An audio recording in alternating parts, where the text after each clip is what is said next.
All right. Technical difficulties over with. We're live once again. To all the 0 viewers out there, I appreciate you viewing this today. Oh, yeah. Good. We got a new guest. On the So What Underground Streetwear Bonanza, whatever this is going to be called. Doesn't currently have a brand. Is that correct? I do. Well, I do, but shop isn't open up yet. Shop will open up for people on my local pop-up August 10th, and then I will put up stuff on my site August 18th. All right. What's the name of the brand? Bete Noire. How do you spell that? Bete and then a space Noire. It's French. It means Black Beast, but in phrases it's really used as like detestable person, basically. Yeah. It's been heavy. And what was your previous brand? My previous brand was Packus. That's right. Yo, what are you saying? No, I'm saying that was I know I included that on the best brands 2018. Yeah. Now it's gone. Yeah, now it's gone. Yeah, it was it really should have just been a project. It was kind of my first hand at like fashion or really like a clothing brand, and I didn't have confidence in my product, and I also didn't know how to market it.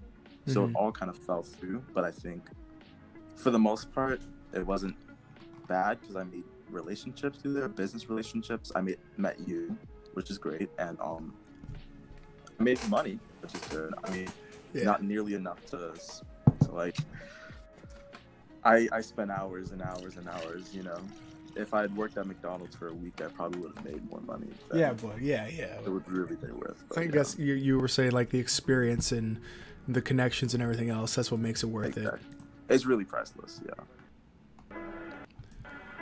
Well, you know, I mean that's like a lot of brands. You know, they do their thing, and then after a certain period, they say, all right, we're gonna cut this off, and then we're gonna go on to the next one. And from the experiences of the first one, then you can do the next one better. And then if same thing happens, do the next one even better. Like that's like because I make websites, and I made my first one like back in 2016, like I think, or 15, I don't know, and it did well.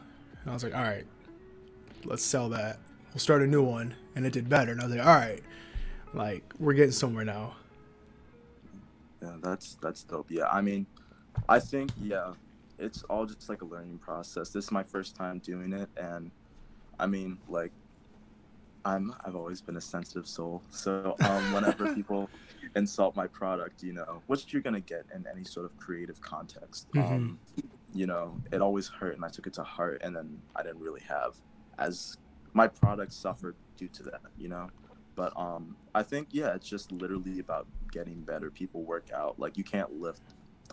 Well, no one can lift 1,000 pounds, probably like one person. But like you don't lift 300 pounds right off, you know.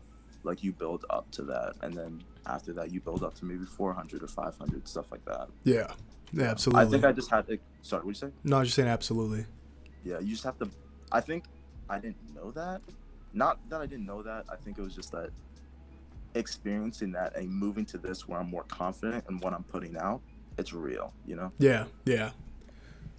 Well, it's like I think a lot of brands try to do that when they first start off. They like try to do the whole, you know, not exclusive, but like limited release thing. Like that works in some cases, but for the most part, like until you're like going full time, 100%, like you just gotta try to get as many products out there as you can, just get your name out. Yeah. So people are like starting off like, oh, we're only making 24 shirts. Like, dude, you gotta have some like, backlog just stocked. You know what I'm saying? Yeah, like, exactly. Always available. I'm kind of like a mix of two, just because I don't know if you saw in my bio, but it's basically along the lines of saying a consumer's like viewpoint of where fashion's at or what you should do with fashion, basically. And I mean, I've always been a consumer of things. I just always have loved to consume things. Yeah. Not just like food, of course, but like just love to consume media, movies, YouTube, just all this stuff.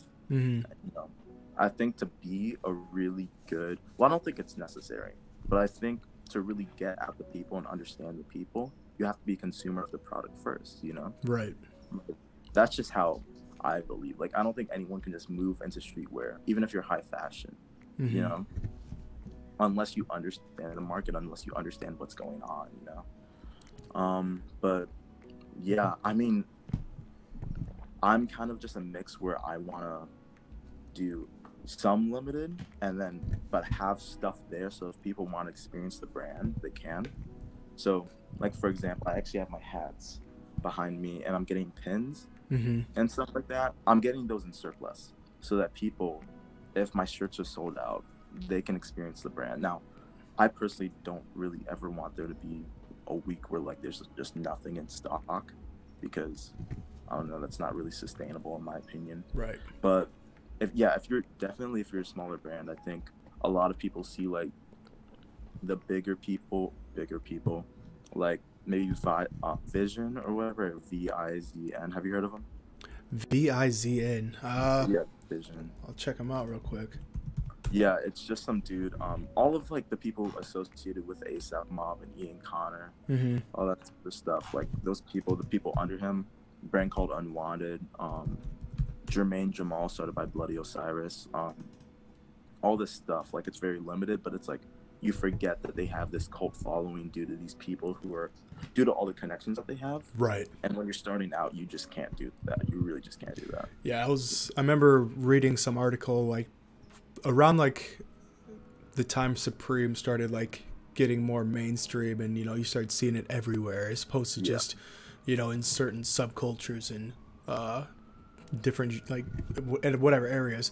When it started to get more mainstream and you saw like 12-year-olds wearing it in high school and stuff like that, or not high school but middle school, you see like these articles like marketing stuff, and they're like, oh, here's how you can market like Supreme, and it's just like they don't take into consideration the fact that not everybody can market like Supreme or have limited releases, or they can't partner with Louis Vuitton or whatever case is. But I think a lot of small brands try to pretend or try to be a Supreme, but that they're not even like sponsoring skaters or anything like that. So there's a disconnect there.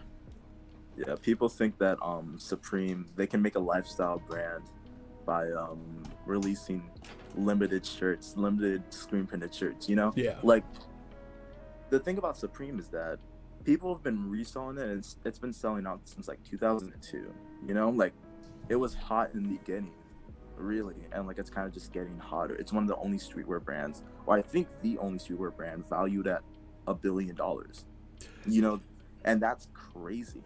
But you have to look into the fact that they're releasing everything, like what? No, I'm just agreeing with you. Yeah, like sorry about that, but they're releasing like mugs. Did they release a mug? I think I'm thinking about Bete, but they released toothbrushes, a brick.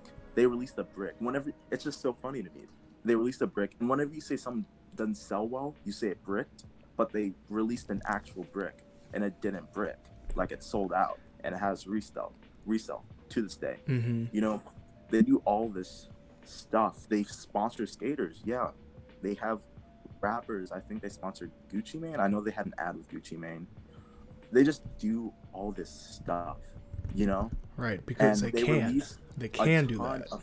Exactly, and they release a ton of stuff every week. Of course, now the season's over, but if you look at the volume of stuff they release every week, some brands don't do that in a whole year. And that's some brands, of course, but sometimes they'll release like 30 items, It's just, of course, different colorways and stuff like that. So maybe you count it, maybe like 8 to 10, just like different colorways or whatever, but that's still a lot, and they're releasing that every week, and they have a cult following, and they've had that for well over 15 years.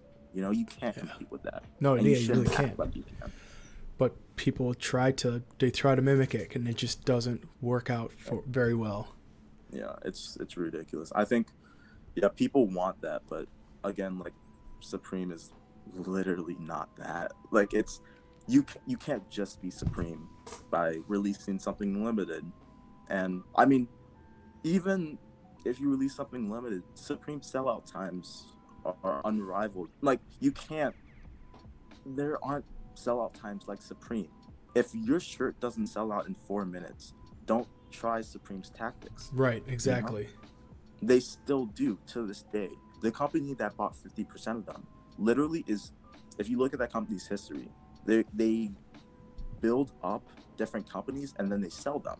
So now we're getting more stock of Supreme and it's still selling out like that, you know? Mm-hmm. People don't understand that, like, oh, I can't just be really cryptic and release a shirt and then like not say anything for a month. You know what I mean? Yeah. Like, you gotta. There's gotta be some grinding. Work for you unless you have connections. You know? Yeah.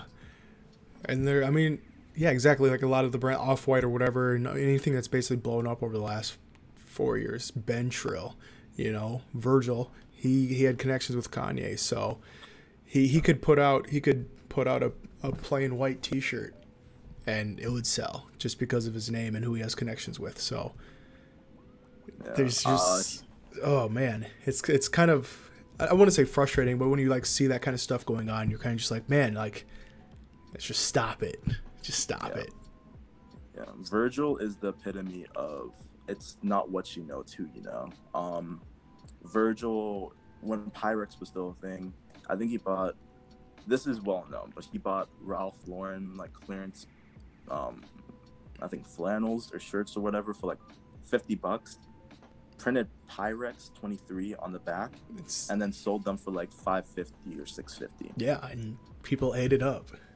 Exactly. It's just like, my thing is that if he hadn't met Kanye, if he didn't, I don't know, so many people, I feel like, I can say this now because I'm smaller. If I ever get bigger, I'm never opening my mouth and saying this ever again. But, all right. Hey, let it be known, folks. This is a sound bite. This is a sound bite right here. No. Chill. Anyways, Virgil, if I'm bigger now, you know, I love you. You're the most influential style guy in the world, you know. But right now, my opinion of you is that it's your name. It's just your name. Like, Off-White, okay, he's good at branding, and that's literally it. His 3% rule is kind of just a way to be like, oh, let me change one aspect or something, and then let me sell that. Which is like, okay, that's cool, but at the same time, that doesn't take any. It's just boring to me and like lame. And Raf Simons was saying like, this isn't inspiring at all, and it really isn't. Like, if you look at a lot of Virgil's collections, it's like years behind Raf Simons. And I don't even like Raf Simons that much. Mm-hmm. It's just like inferior in general. But the fact that he's connected to Kanye, and the fact that he's connected to all these people and has all these connections, he's gonna sell, you know? Like, I think the reason why I get so frustrated is that people can't see through it. People can't see through why Louis Vuitton has now put him as a creative director for just menswear, not women's wear. Even though arguably his women's wear and Off-White may be more successful than his menswear in general, but like, that's just how they're gonna sell their clothing. You know, all these companies are trying to market towards the kids. Versace has this trash teenager line that looks cheap and garbage, but it's probably going to cost $1,000 per t-shirt. You know, Gucci had that thing with a snake, which was actually successful. Prada, the Cloudburst or whatever, and Prada's always been on point. But like, a lot of these companies don't have ways to sell their clothing, their expensive clothing to kids. Mm-hmm. So it's like, how am I going to sell it? Oh, through Virgil. You know, you look at his fashion show and it's like, okay, inspired by space travel, inspired by whatever. Look at old Helmut Lang. Look at old Raf Simons. Look at all this stuff. It's just inferior in general. But the fact that it's connected to his name, and the fact that he's black, and like, again, first black face at Louis Vuitton, that's great. First black face. Oh, well, whatever he was, first black something. Congrats to him. Right. You know, I was happy when A$AP Rocky got that thing at Dior. I think that's cool. Like, good for him. I mean, it would have been cool if it was Margiela, because I think people call him the Margiela Madman or whatever. Yes, they do. But yeah. I think that would be cool, but Margiela is I like their brand. I respect their brand a bit more. But yeah, that's cool. I think that's cool. Like, I'm down for anything that has to do with Black excellence. I'm down with it. But when it comes to like supporting someone who literally, I don't know if you follow Diet Prada. Diet Prada will like change your opinion of a lot of these people you call visionaries. Mm-hmm. He had someone who was applying to work at Off-White as one of the designers. Because let me just say this to all the kids who think creative directors do anything. They don't. They really don't. Creative director basically just means, oh, I have a team of designers. They're gonna come up to me, show me their designs, and I'm gonna sign off on them, or I'm gonna sign on or sign off of the designs. Mm-hmm. You don't really make anything. You're just someone who signs on and signs off. Right. Your design team is really all that does the work, which, you know what, is fine. I personally don't view that as a creative director. I just don't. I think that it should be just changed to manager, but I don't know. But someone was trying to work for him as a designer, and he was like, okay, send in a sample of a shoe, you know? Mm-hmm. And this shoe sample or like design looked vaguely similar to one of the shoes on Nike, the 10 collection. You know, that thing that's blown up Virgil for the past like few months. Yeah. You know, those shoes. And mysteriously, that job she never got that job. That person never got that job. But the sample design that she sent in, he's using that to profit off of. Really? Yes. It's stuff like that it's like, oh, okay, you call this guy a visionary? Oh, no, his team is a visionary, and he sells it. Yeah. He's just a marketing guy. He's just a figurehead. He's not a creative director. He's the face of the brand. And that's it to me. That's just me. That makes sense, you know. I think it just came out a few weeks ago how his the whole Off-White brand is basically based off of I think an airport design from like Stockholm or like Sweden or somewhere like that. I can try to pull it up real quick.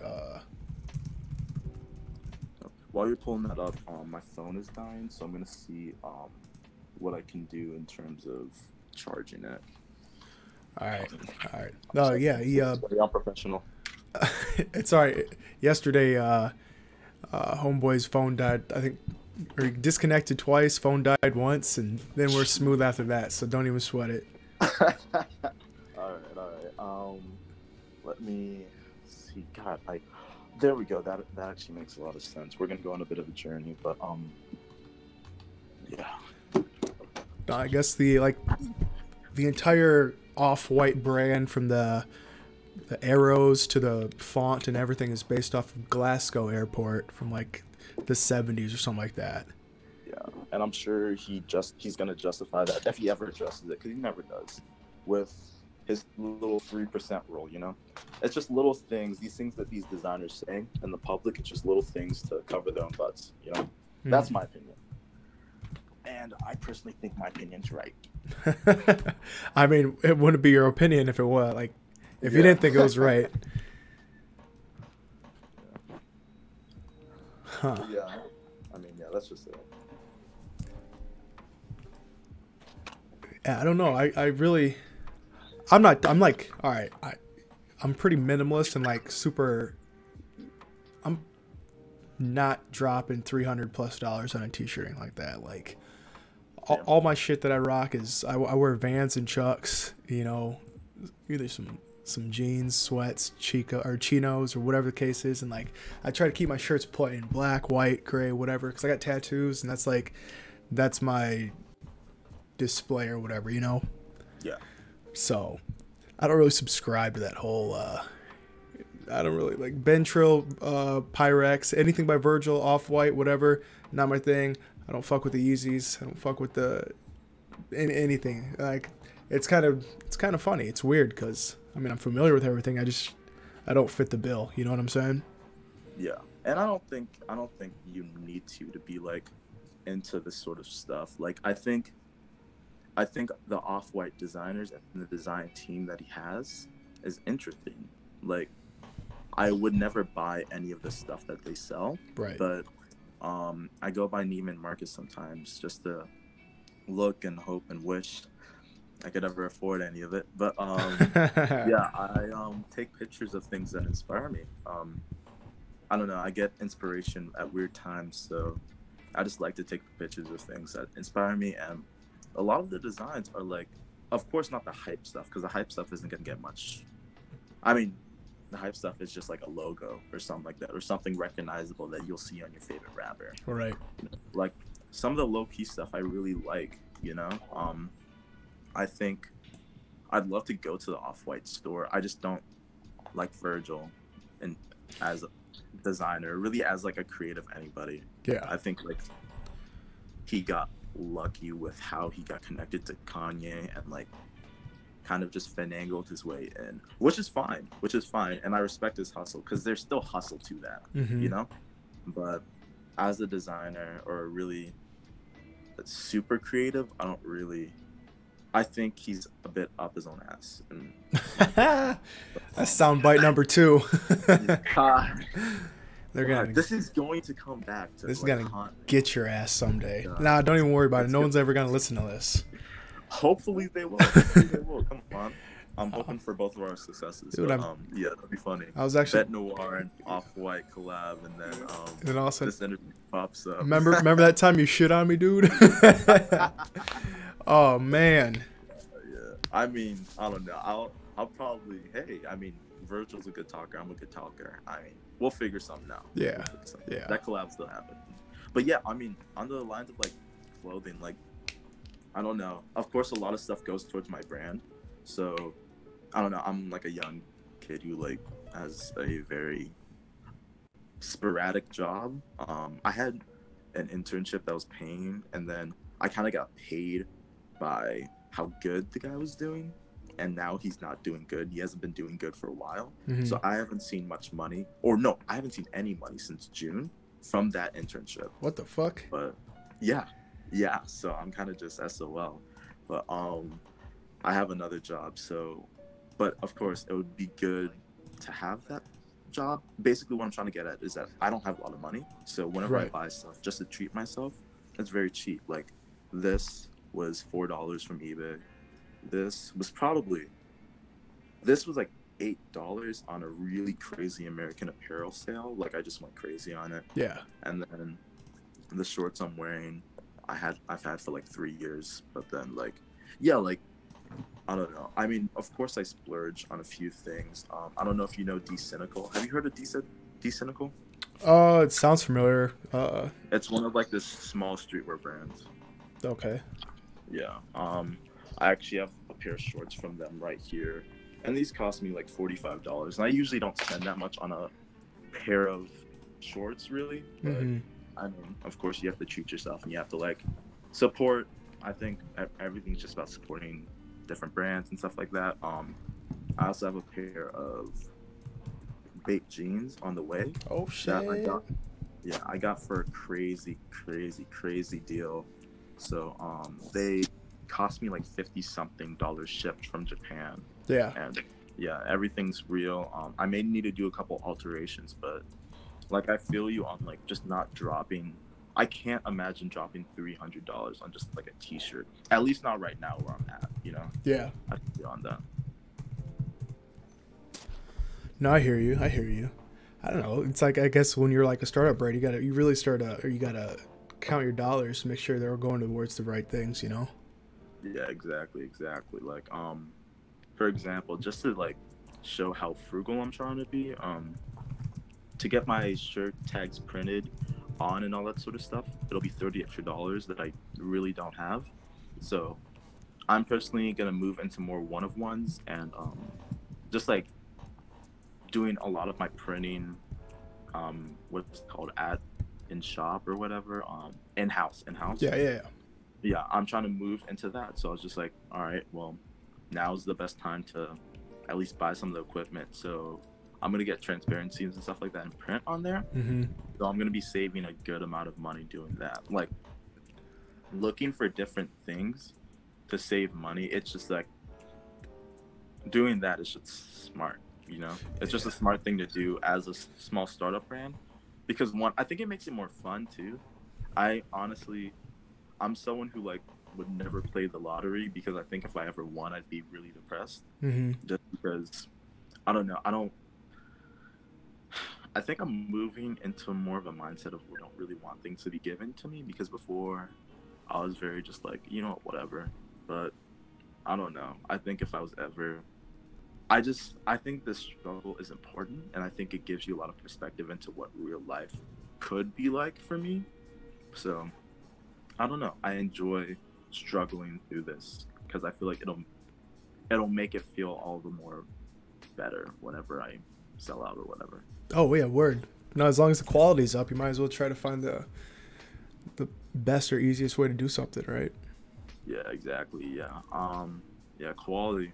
It's really hard to like get great quality sometimes, man. Like right now, I'm working on the quality of my t-shirts. I'm hoping that they'll get better because they're not bad quality t-shirts. I'm not printing on Gildan. It's still a blank though. Mm-hmm. So my thing is that, of course, when quality goes up, the price is kind of gonna have to go up, and I feel bad about that. And I don't know how I'm gonna explain that to my. I don't know if I'm even gonna really explain it, but it's just like I understand that, like, with quality comes a bigger price tag, you know. Oh, absolutely. And yeah, I want, because I know how it feels to not be able to get something because, you know, that paycheck didn't hit, you know. Yeah. Or you had other things you had to pay for, you know. I know how it feels, but at the end of the day, I think the concept of Bete Noire is more than clothing. So I hope that people can experience my brand without having to shell out what they view as too much money for a t-shirt. Mm-hmm. And I'll just try to provide that due to things like not due to things, but buy things like maybe films, or just smaller items that you can buy. Always having something stocked is a staple. Maybe a staple hat, you know, that's pretty cheap. Yeah. Supreme hats, for the most part, are like a pretty okay deal. So I don't know. I don't think many people complain about the quality of a hat. So I'd probably just use the same hat or whatever. But yeah, like just having some staple in there so people can experience the brand. But yeah, like quality is tough and it gets expensive. Yeah, I've seen arguments between brands about like having like a basic logo tees, and some people are like, oh, it's pretentious. Like, no, that's like your staple. That's like if everything else is gone, like I still got the logo tee though. Yeah, like what? How is that pretentious? I have no idea. Like I have no idea what the like how that makes it pretentious. I remember pretentious. That's like as most of the argument as I remember, and it's just like, no, that's your core piece. Like that's your burger. Like if you're a McDonald's, a logo tee is your burger or fries. Yeah, exactly. And then you come out with the chicken sandwich. If it does well, you keep the chicken sandwich on the menu. If not, move on to the next. Exactly. They all connect. Like every creative venture kind of has the same sort of like, what's it called? I guess principles in a sense. Like, yeah, like McDonald's comes out with limited stuff all the time, but you're not gonna go to McDonald's and be like, hey, can I have a Big Mac? Oh nah, the Big Mac sold out. Yeah, it was too right. for everyone. It's I was reading the autobiography of I forget his name, but he started Echo Unlimited. Well, Mark Echo, yeah, Echo Unlimited, right? Yeah. Not a brand that I would wear, but yeah, but still like the story and everything, and he called it like the core competencies, which if you Google that, it has a different meaning completely. But that was like, yeah, your core pieces, your hat, your shirts, your whatever socks, if you're doing that, just your items that are timeless for your brand, so to speak. Yeah. So yeah, I mean, at the end of the day, well, first I'm just gonna say this after I need to get this off my chest. I always hated that mentality of a logo tee is gaudy. I don't want to wear a logo. I don't want to be a walking billboard. Like, I don't know. I'm probably going to be one of the only people who says this out loud, but I like the way that the Supreme Box logo looks. I just like the way that it looks. It's aesthetically pleasing. Like, I understand that there's that connotation of a hype piece to it, but at the end of the day, if you like it, if you want to experience the brand, why not buy it? I'm not saying buy resell, but if you want to buy it retail and rock it because you like it or you like the brand, why not? How is that pretentious? You know? I think people just like to put these words to stuff because they're not comfortable with their own brand or they're not comfortable with their own concept. Right. And it's like, oh, yeah. I think the argument was less like, you know, like a Supreme box logo or a Palace, what do you call it, tri-foil or whatever. Yeah. Less about having those brands, but like if you're a startup brand, having a logo shirt is like somehow a bad thing. It's like, no, man, nah. Yeah. Just for example, have you heard of Get Some Sleep? Yeah, of course. He literally, like, I think one of his, like, the first or second release was like a logo tee, and he said the same thing, that people were saying the same thing, and like, look at him now, you know. Right. I think his last thing just like had over 600 orders. Like, that's growth, and he's only been doing this for like really a year and some change. Right. You know, that's astounding growth. You know, I think everyone has different journeys. You know, it's just weird. I think people view logo tees weird, but like they don't view, like, if you can see the brand identity in a sense, it's not bad. But like if you see a logo tee, apparently it's bad. Like Steady Hands, you know Steady Hands, right? Mm-hmm. He was doing the split hoodie thing for so long. That was basically like part of his logo or whatever. I think that was part of like his brand. That's what made him interesting at that time. Now he's on that gradient stuff, you know? Yeah. But no one really gave him any flack for that. And I get that it's a bit different. It's a different like design philosophy or whatever. I don't know. But for me, it's like, all right, that's how you know that that's Steady Hands. A logo tee will let you know that's me. You know? Mm-hmm. I don't know. I mean, I'm personally not going to release a logo tee anytime soon. I just think that people who choose to do it, you know? It just depends on your brand, you know? I don't know, especially, I don't know, like I've always had this, like if I ever started a brand, right? If I like, whatever, I hit my head and I said, I want to start a brand now, I would straight up I'd just print off, I'd set aside, you know, a certain amount of money, $500 or whatever it is, print off just a shitload of just logo tees and just give them away, like at a skate park or somewhere where people accept it and they'll wear it and they'll just whatever. Because that's just free advertising, you know? Yeah. But I don't know, people just hate the idea of, I don't know, having their logo on a shirt, like just and that's it. Like it doesn't always have to be some crazy graphic, you know. Yeah. I'd rather I would definitely choose a logo tee from a small brand than some like just crazy design, because I don't wear crazy design shit. I mean, that's just me. But yeah. I mean, I don't know. Like I think also if you ever want to do that, just some advice from me. I would do a one color tee. Probably not make the tee too expensive if you're giving it out for free. Yeah. $500 could probably produce a lot of t-shirts, and then just like print them yourself. You know, you'd need to buy like a silk screen or whatever, but you can probably make them. I'm making mine. Fabric was like $6, and it's a yard. You probably won't need that much if you're just printing a logo tee. Mm-hmm. And then just like give those out. If they're one color, you could probably make like a good few. You could make a lot actually. But anyway, yeah, I don't know. Some people just really want to wear logos.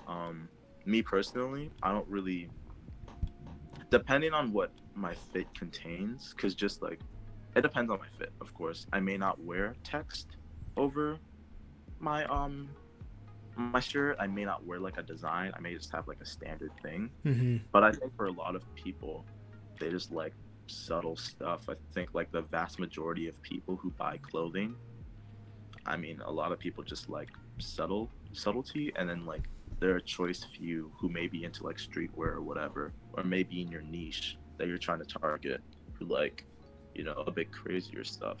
I just think a logo tee, if you choose to do one, is a fine move. Just it's your brand, it's your concept, do whatever you want. You know, and I think that's another thing people need to start or stop doing is asking for feedback from other brands. They need to start asking for feedback from the people that are buying their stuff. Yeah, that's what I did. That's what I was glad I had the brand for because I was able to talk to people about what I released and like, hey, like, how can I fix this? How can I fix that? And I got good advice, you know.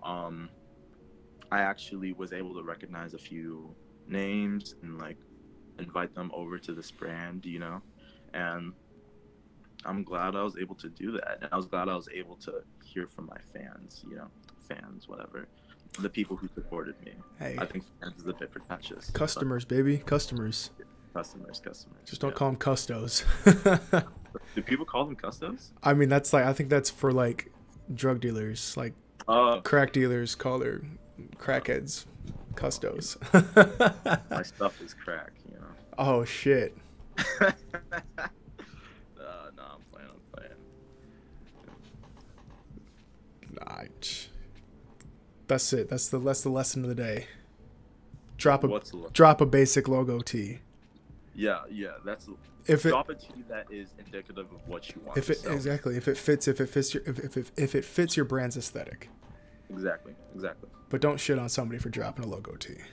Exactly. You know, this is all we're all trying to eat. We're all trying to do this for our job, you know. I mean, it's all a wish. Some of us may not be able to do it, but we all want to do it, you know. Right. I think understanding a brand and understanding its philosophy, supporting it because of that, is what you should do. I don't think shitting on something makes you better. It just doesn't. No, absolutely not. Yeah. So, well, shit. We've been going at it for about half an hour and some change now. Yeah. We can just talk about some bullshit now.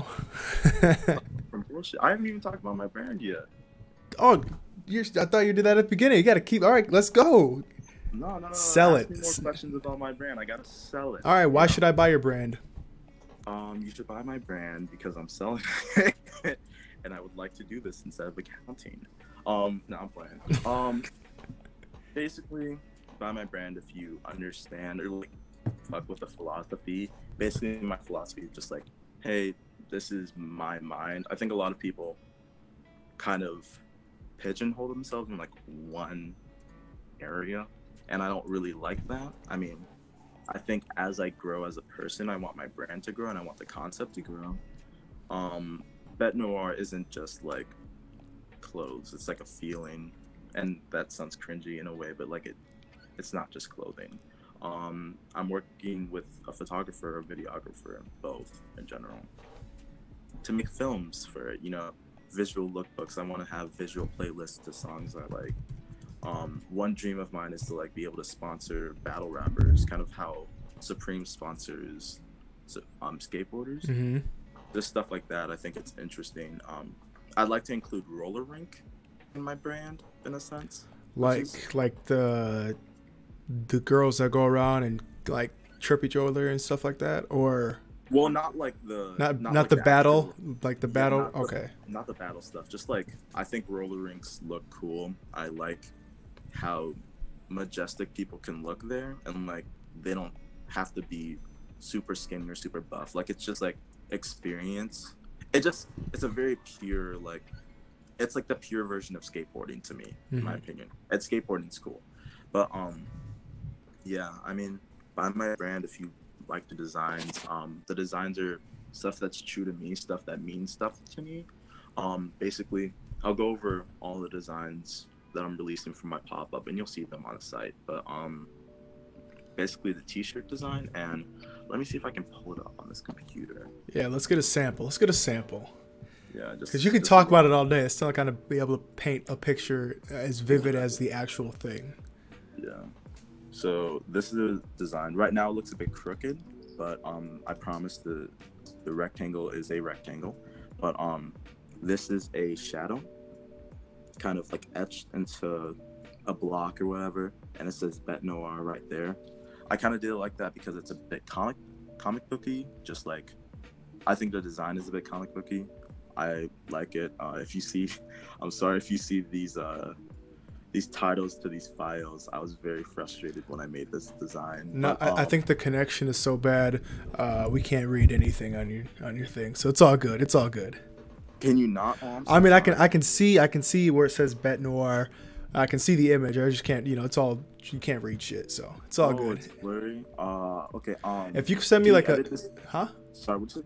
If you do you have like the just not the raw image file, but the just like a PNG? A PNG, yeah. Yeah, because if you send that to me, I can just throw it up on the screen, and that should work. Okay. Are you gonna do that, like after this is done? Shit, I'm gonna do that right now. Okay. Right. Let me get this PNG up for you. The only people that don't benefit from this are the people that are going to be listening tomorrow and later on, because they're, well, at least listening on the podcast version of this. Yeah. Sorry, folks. Yeah, fuck y'all. Yeah, let me send you this pin design first, because I have, okay, hold on. Is this what I want? Is this what I want? This is like the bad version of it. Basically, I'm just gonna talk about it for a little bit, but it's a guy, he's kind of cowering, and his shadow is on the wall, but there's no actual body there. I just made it like that. This is a bit morbid, but in one of my memories of like history in middle school was about how the second bomb, I think it was Hiroshima. No, was it Hiroshima? Nagasaki? Was it? I don't know which one was first, second. I think the first one was Hiroshima, and then the second one was Nagasaki. Okay. Right? I think.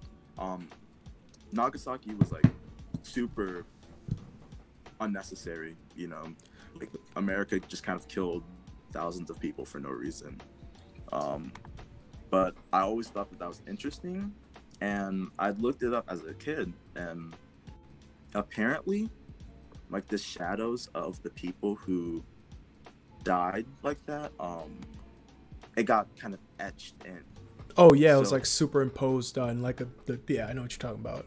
Yeah, so the people weren't there, but the shadows were still on the wall. Mm-hmm. So I thought that was interesting. I just thought like, wow, that like kind of sucks that happened, but like that's such an interesting image to me. It's like, so like, man, that sucks, but that's a dope design.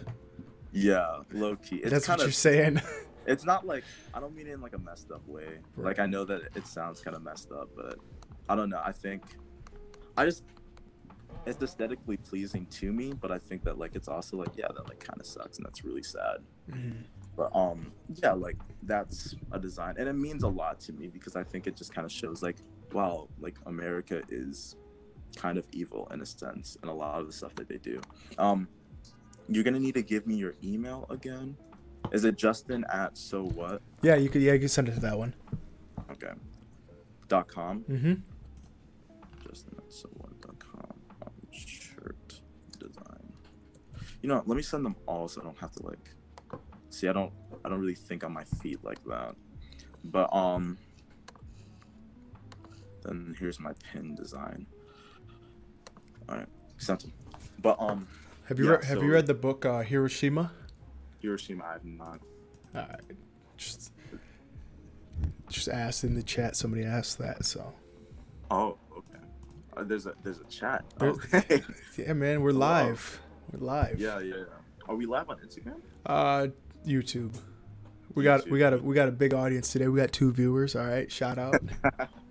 Shout out the 2, actually. Shout out the 2 of you here. That means a lot.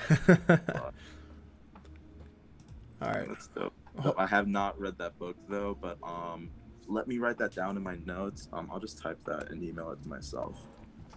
And it's called Hiroshima. Yeah, it looks like that. Oh, we got an email. All right, let's see what's going on here. Who is the person who said that?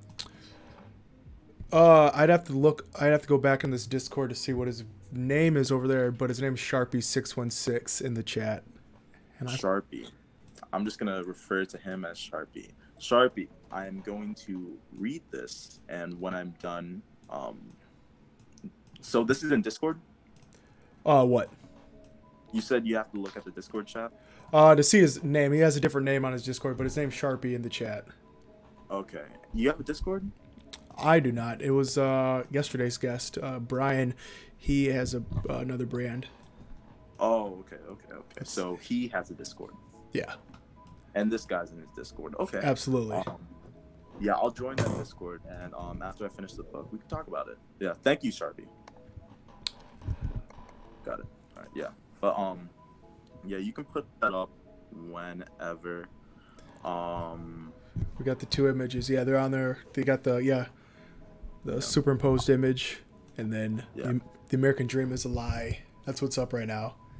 All right, cool. So we're gonna talk about that pin. So that pin, basically, my family came here from. I'm a first generation American. My parents are both Nigerian, so that's why my name's Palumi. You never find an American or like really an African American named Palumi. Mm-hmm. But yeah. So I kind of understand what the American dream is for someone who's an immigrant, and I understand where it's failed a lot of immigrants, and I don't know. It just means a lot to me. I made the house kind of like white just because it looked a bit overexposed to me, and it made it look a bit haunted just because that's something I want to stray away from. I want to stray away from wanting the big house, you know? Mm-hmm.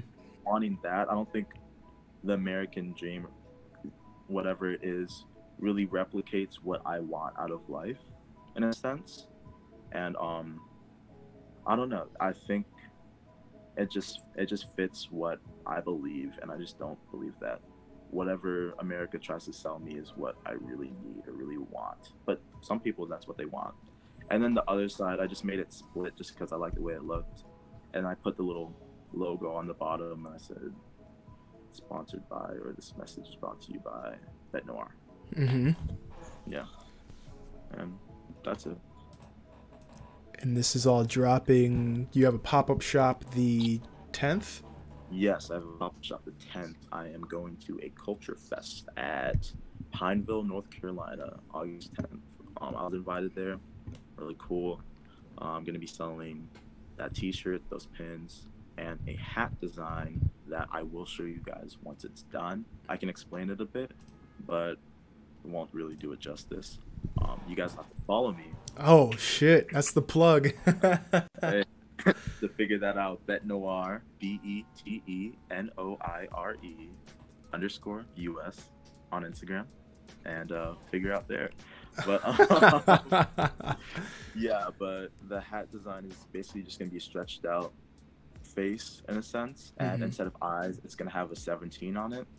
I was 17 when I started designing. It was 2017 when I really got into it.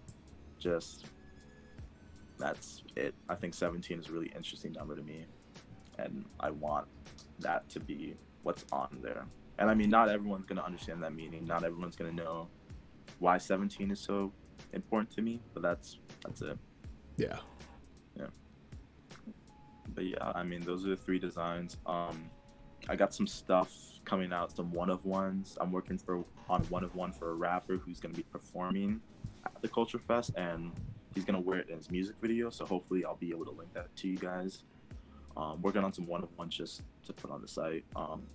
And I'm working on like fall and winter collections, as well as I'm kind of looking up to St. Patty's Day, and that's kind of where I'm at right now. But it's a long ways away, man. March. Yeah. A lot of people are like, why do you plan so much ahead? It's just because the way that my design process is, I kind of think of a design and then I put it on hold for a while, and then yeah, it's ridiculous. Like I have a page, I have like just files on files in my phone, just like of design ideas. I'm sure I have like 50 just written down, and that's just graphics, you know. I don't have cut and sew ideas. I have other cut and sew ideas, but I have those on my notebook that I have right here. Got my Supreme sticker, MC Escher, one of my kind of favorite artists. I don't know, his collab with Supreme is cool, whatever. But yeah, so I keep all my cut and sew ideas there and all my graphics on there, but I just kind of make a lot of graphics, and then like the older ones I'll visit, and then the newer ones I'll let marinate, just so that if I hate them, I don't go through the effort of like making them and then disliking them, because most of the time, like 90% of the time, if I'm making a design, I'm gonna like it at the end of the day. Mm-hmm. But there's that 10%, of course, but usually if I'm working on design, I'm gonna like it. But if I sit on it and I don't like it, it's gotten to the point where 100% of the time it's a good idea just not to start it. So I just kind of keep it in my, maybe. You got that backlog, man. You gotta have a backlog. Like, yeah. Where'd you say this this pop up was gonna be? Pineville, North Carolina. Pineville, is that on the far west side of the state? No. Well, far west. If I knew, I'd tell you. I thought you meant like the country. Let me check. No, man, I know where North Carolina is at. I used to live in North Carolina. Oh, dope. Why'd you move? Because I got out of the military. Oh, you're in the military? Yeah. Oh, wow, nice. I was scouted or something. Some weird thing. They wanted me to go to the Navy. He said, "Hell no." Yeah, no.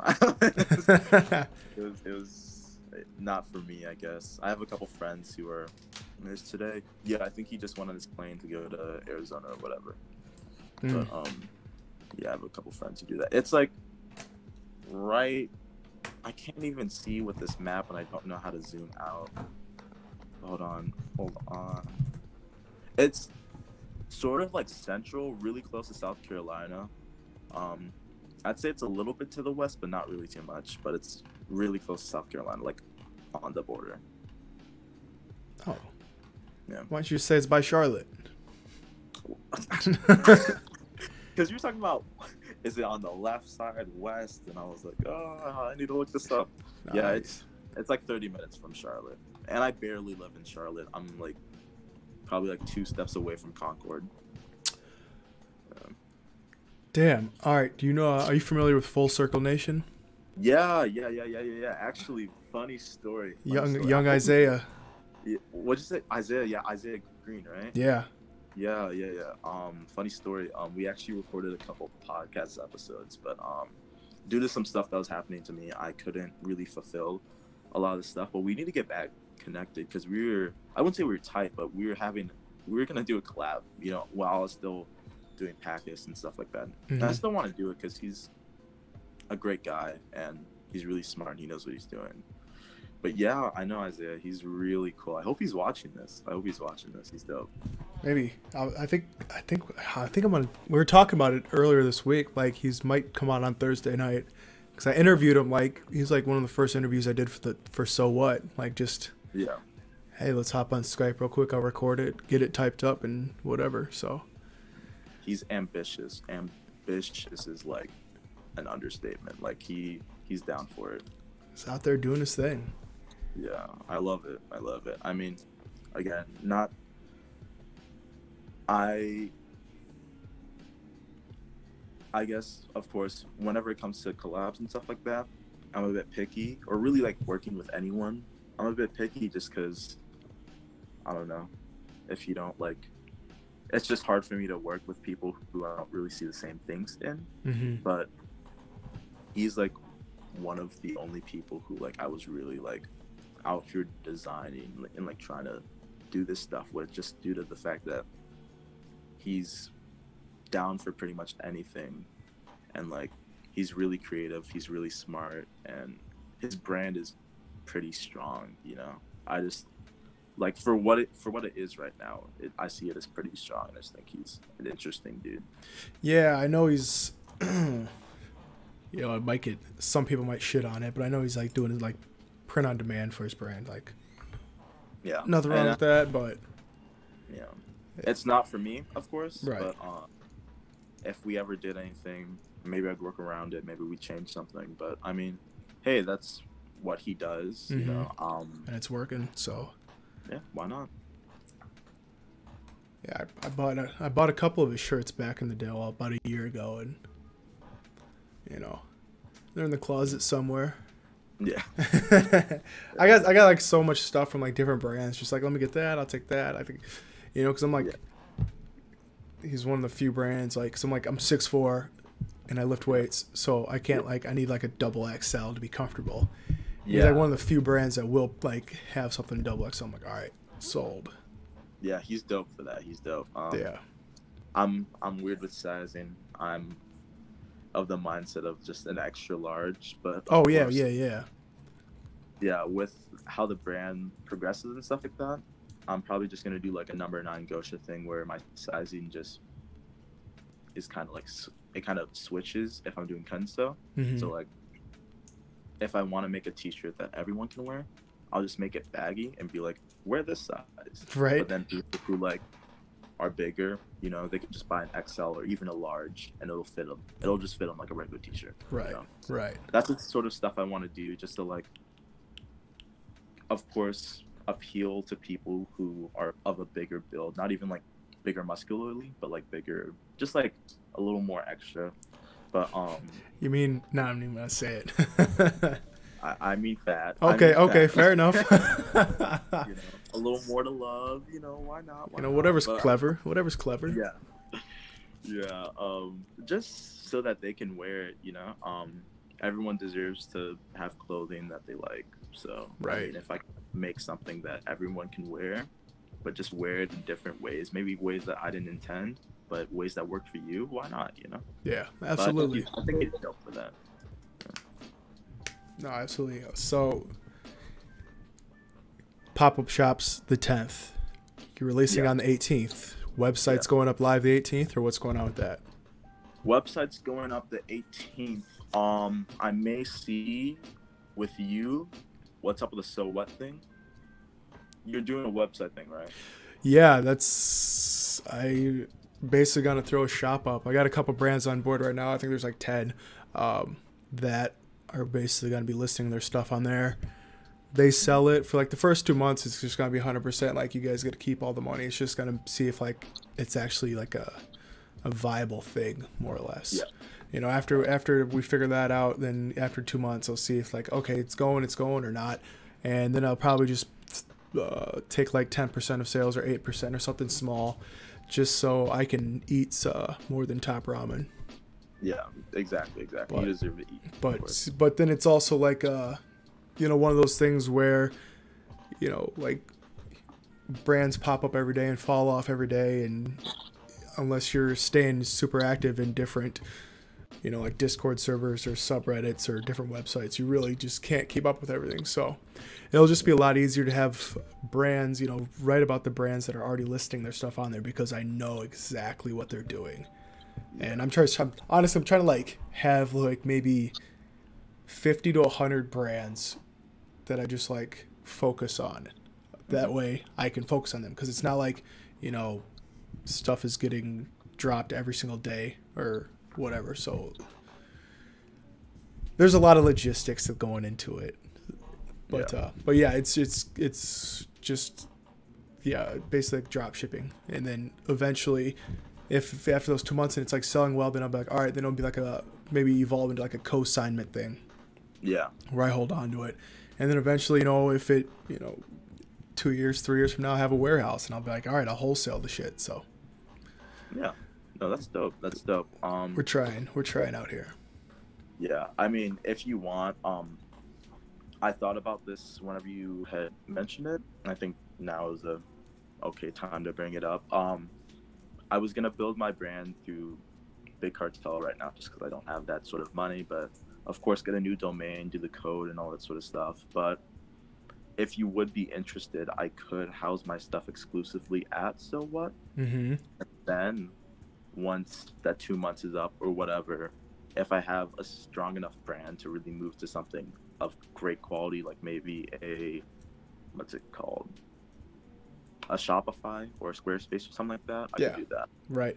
See, that's another thing I was thinking about also. Like, this will be a great way for somebody like, okay, they just want to do the clothing, they don't want to do the website building and all the other stuff. They can say, hey, you know, this is basically, if it sells, it sells. If it doesn't, then like you don't owe me anything.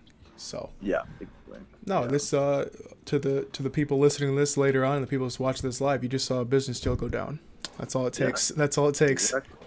Yes, I will list your stuff exclusively. I appreciate it. Yeah, for sure. Dope. Yeah. But yeah, sorry. Again, I need to note this. I'm trying to get better at noting things. I'm just gonna have a ton of emails to myself about random stuff. Everything that's been going on. Yeah. That's, hold up. Yeah, that's dope. But yeah, what were we talking about before? Clothes? I don't know. Yeah. I feel like I was trying to sell my brand. But yeah, I don't know. So, all right, top your personal top. I don't know. You don't have to give a specific number, but top underground brands that you like think. Yeah. We need some biased opinions in the house. Yeah, I'm pretty biased. How you gotta give me a number of how many are on the list. We'll start with 3. Three. I'm just gonna list people I've talked to a lot. Okay. Well, we'll go slow. That way I can like pull up their page on here and everything. So. Okay, I'll just talk about them a lot. Zach from Vantour or Vontour or whatever it's called. It's Vautour. Whoa, I butchered that spelling. I tried to guess, but say Vaut. Oh, sorry, let me like make sure I'm not butchering it either, because I'm sure I am. Clothing apparently. Because this is mutually beneficial, because you're giving me some knowledge about other brands that I don't even know about. So. Yeah. Vautour, and then clothing. That's just it. His Instagram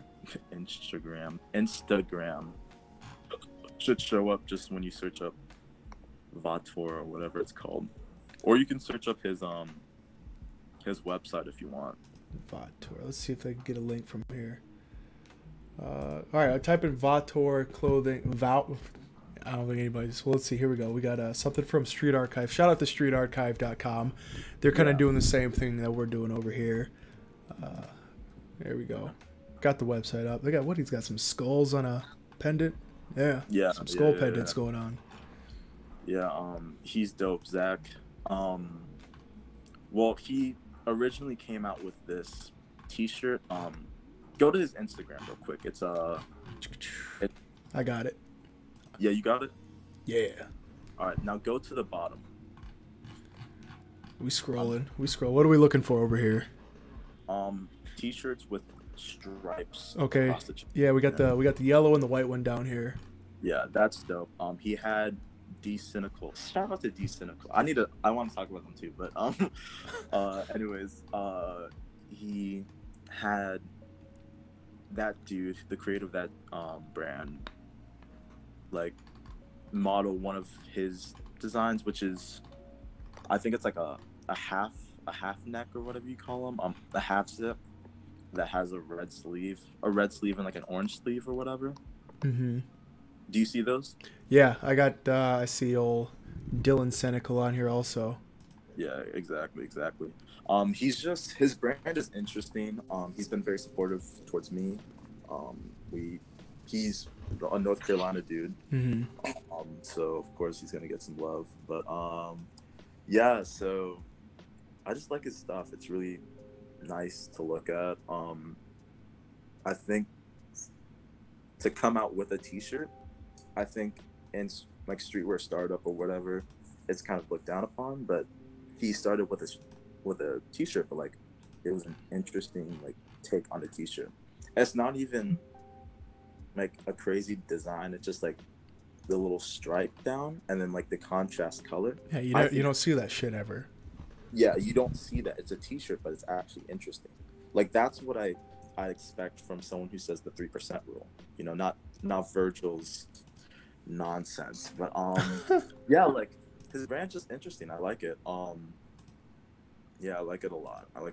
And he's a cool guy. Really, really smart dude.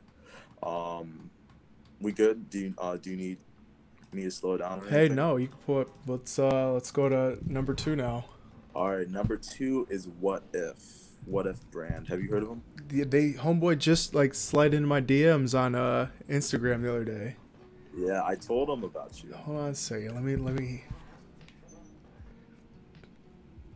No, you can keep talking. I'm just gonna pull Oh, up his okay. stuff real quick because I Yeah, got it. yeah, yeah. Alec. No, not Alec. Eddie. Alec, I'm gonna talk about later. But Eddie, man, he's cool. Like, we had good conversations when he was starting his brand. I thought the fact that he was including pins in his orders was dope. I like the pins that he used. He linked me the website that he used. Mm-hmm. Um, I didn't really talk to him until like a month ago, and I just looked at his brand, and it's blowing up. Like, I don't know if it's really blowing up, but he's doing his thing. Like, he's making sales, and a lot of his items are really cool to me. He had a logo item, and I think there's only like one available, if that. Now, his beanies were cool. I'm definitely gonna pick one up for the winter. He did just a series of one-of-ones, which I thought was super ambitious. Yeah. And like, okay, I'm just gonna release a ton of one-of-ones, different designs. He did a collab with the next dude I'm gonna name, and that collab did really well. I like their chemistry together. It's just his brand is interesting and cool, and I like the aesthetic of it, even though I wouldn't wear it personally. Yeah. It's just a really nice aesthetic, and I don't know. His stuff is just really cool to me. Let me look at some of his stuff so I can like. He's got the Goodwill T-shirt. It looks like. Yeah, I think that that's a dope sort of take on it. Of course, I'm not super into like the appropriation of that sort of stuff, just because I think people can just, it's whatever in my opinion. Mm-hmm. But I think also the fact that he's doing Cuttin sew, because that shirt's Cuttin sew. The fact that he's doing Cuttin sew and it's only $22 is wildly ambitious. Yeah. That's really cool. And I know like it couldn't have been cheap to make that. Of course, because he's not making thousands of shirts. He's probably not making too many shirts. So having a low MOQ means that you're going to pay more to be able to make a Cuttin sew shirt and still charge $22 is amazing. Yeah. So shout out to him for that. His pop-up went amazingly well. I was really happy about that. Releasing skateboards, which is dope. Like, people bought skateboards from the guy. Yeah. You know?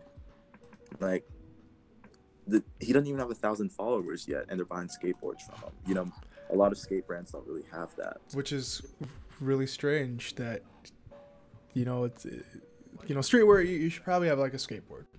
Yeah, of course, because it's streetwear. Right. But I think he's one of the few small streetwear brands on like Streetwear Startup or that little community who actually released a skateboard. And I mean, I think he's like even one of the fewer ones that like it didn't bomb. Like, he actually sold it, you know? Yeah. That's just interesting to me. But yeah, his stuff is dope. And at number one or whatever, I don't know if it's even number one. Oh, are you going in reverse order? I thought you were naming 1, 2, 3. You're going 3, 2, 1. Okay. I think I'm doing 3, 2, 1. But, I mean, they're all equally dope. But I just really want to talk about this last one. Yeah. Yeah. It's lame. Alec made it. He's friends with What If. We're all in the group chat together. I think it's lame.mov. So just search that up on Instagram. He has 94 followers. But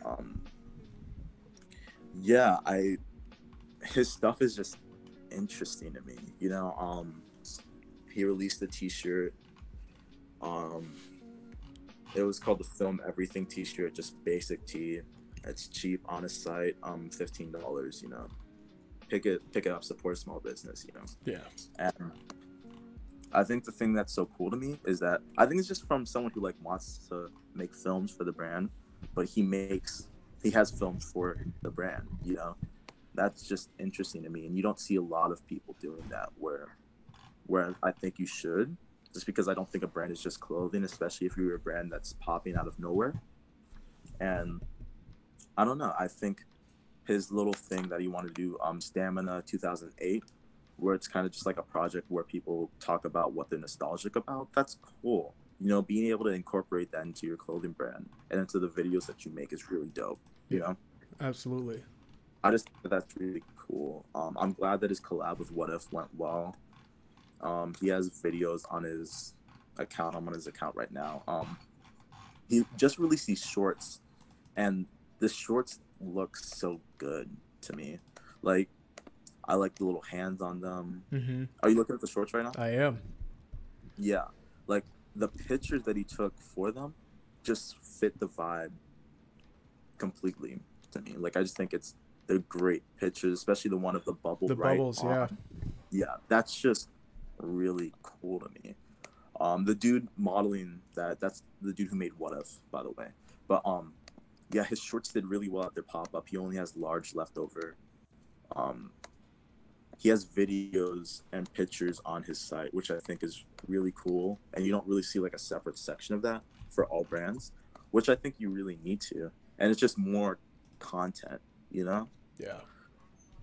I don't know, like, it's just really cool to me. It's a cool concept, and I can't wait to see it blow up. That's just where I'm at. But those are the three that I could think of right now. I'm sure there are definitely more that are underrated, but those are the three I wanted to give a little shout out to, just because right now we're actually talking. Fair enough. Fair enough. I'm a bit biased, but I wouldn't be in like really in-depth conversations with these people if I didn't believe in the concept. Mm-hmm. Yeah. Well, you gotta gas up your homies. Exactly. And then you gotta hope they do the same for you. Yeah. And it's not even like that, because a lot of my closer friends want to start brands, and I'm not really supporting that, you know. I'm not, it kind of sounds like a mean thing, but I'm not really going to connect them to the two people I know at this point, just because like I can tell that they're not really serious with it, just due to the designs they've made, due to like the effort they've made to make clothing. So it's not necessarily like, oh, these are my homies, but it also is. But it's like, of course I want to lift up someone I see doing work. That's just that's the real core of it. Absolutely. Yeah. That's the truth. So that's top three. All right. Here's a good question. What is the absolute worst brand you've ever seen? No, I'm just playing. No. Let me. No, absolutely not. I will not. No. Let me answer it. Hold on. Does it have to be a big brand? Yeah. It has to be a big brand. You can't shit on anybody with less than 4,000 followers on Instagram. Oh no! I wasn't gonna do that. Let me see how many followers this dude has.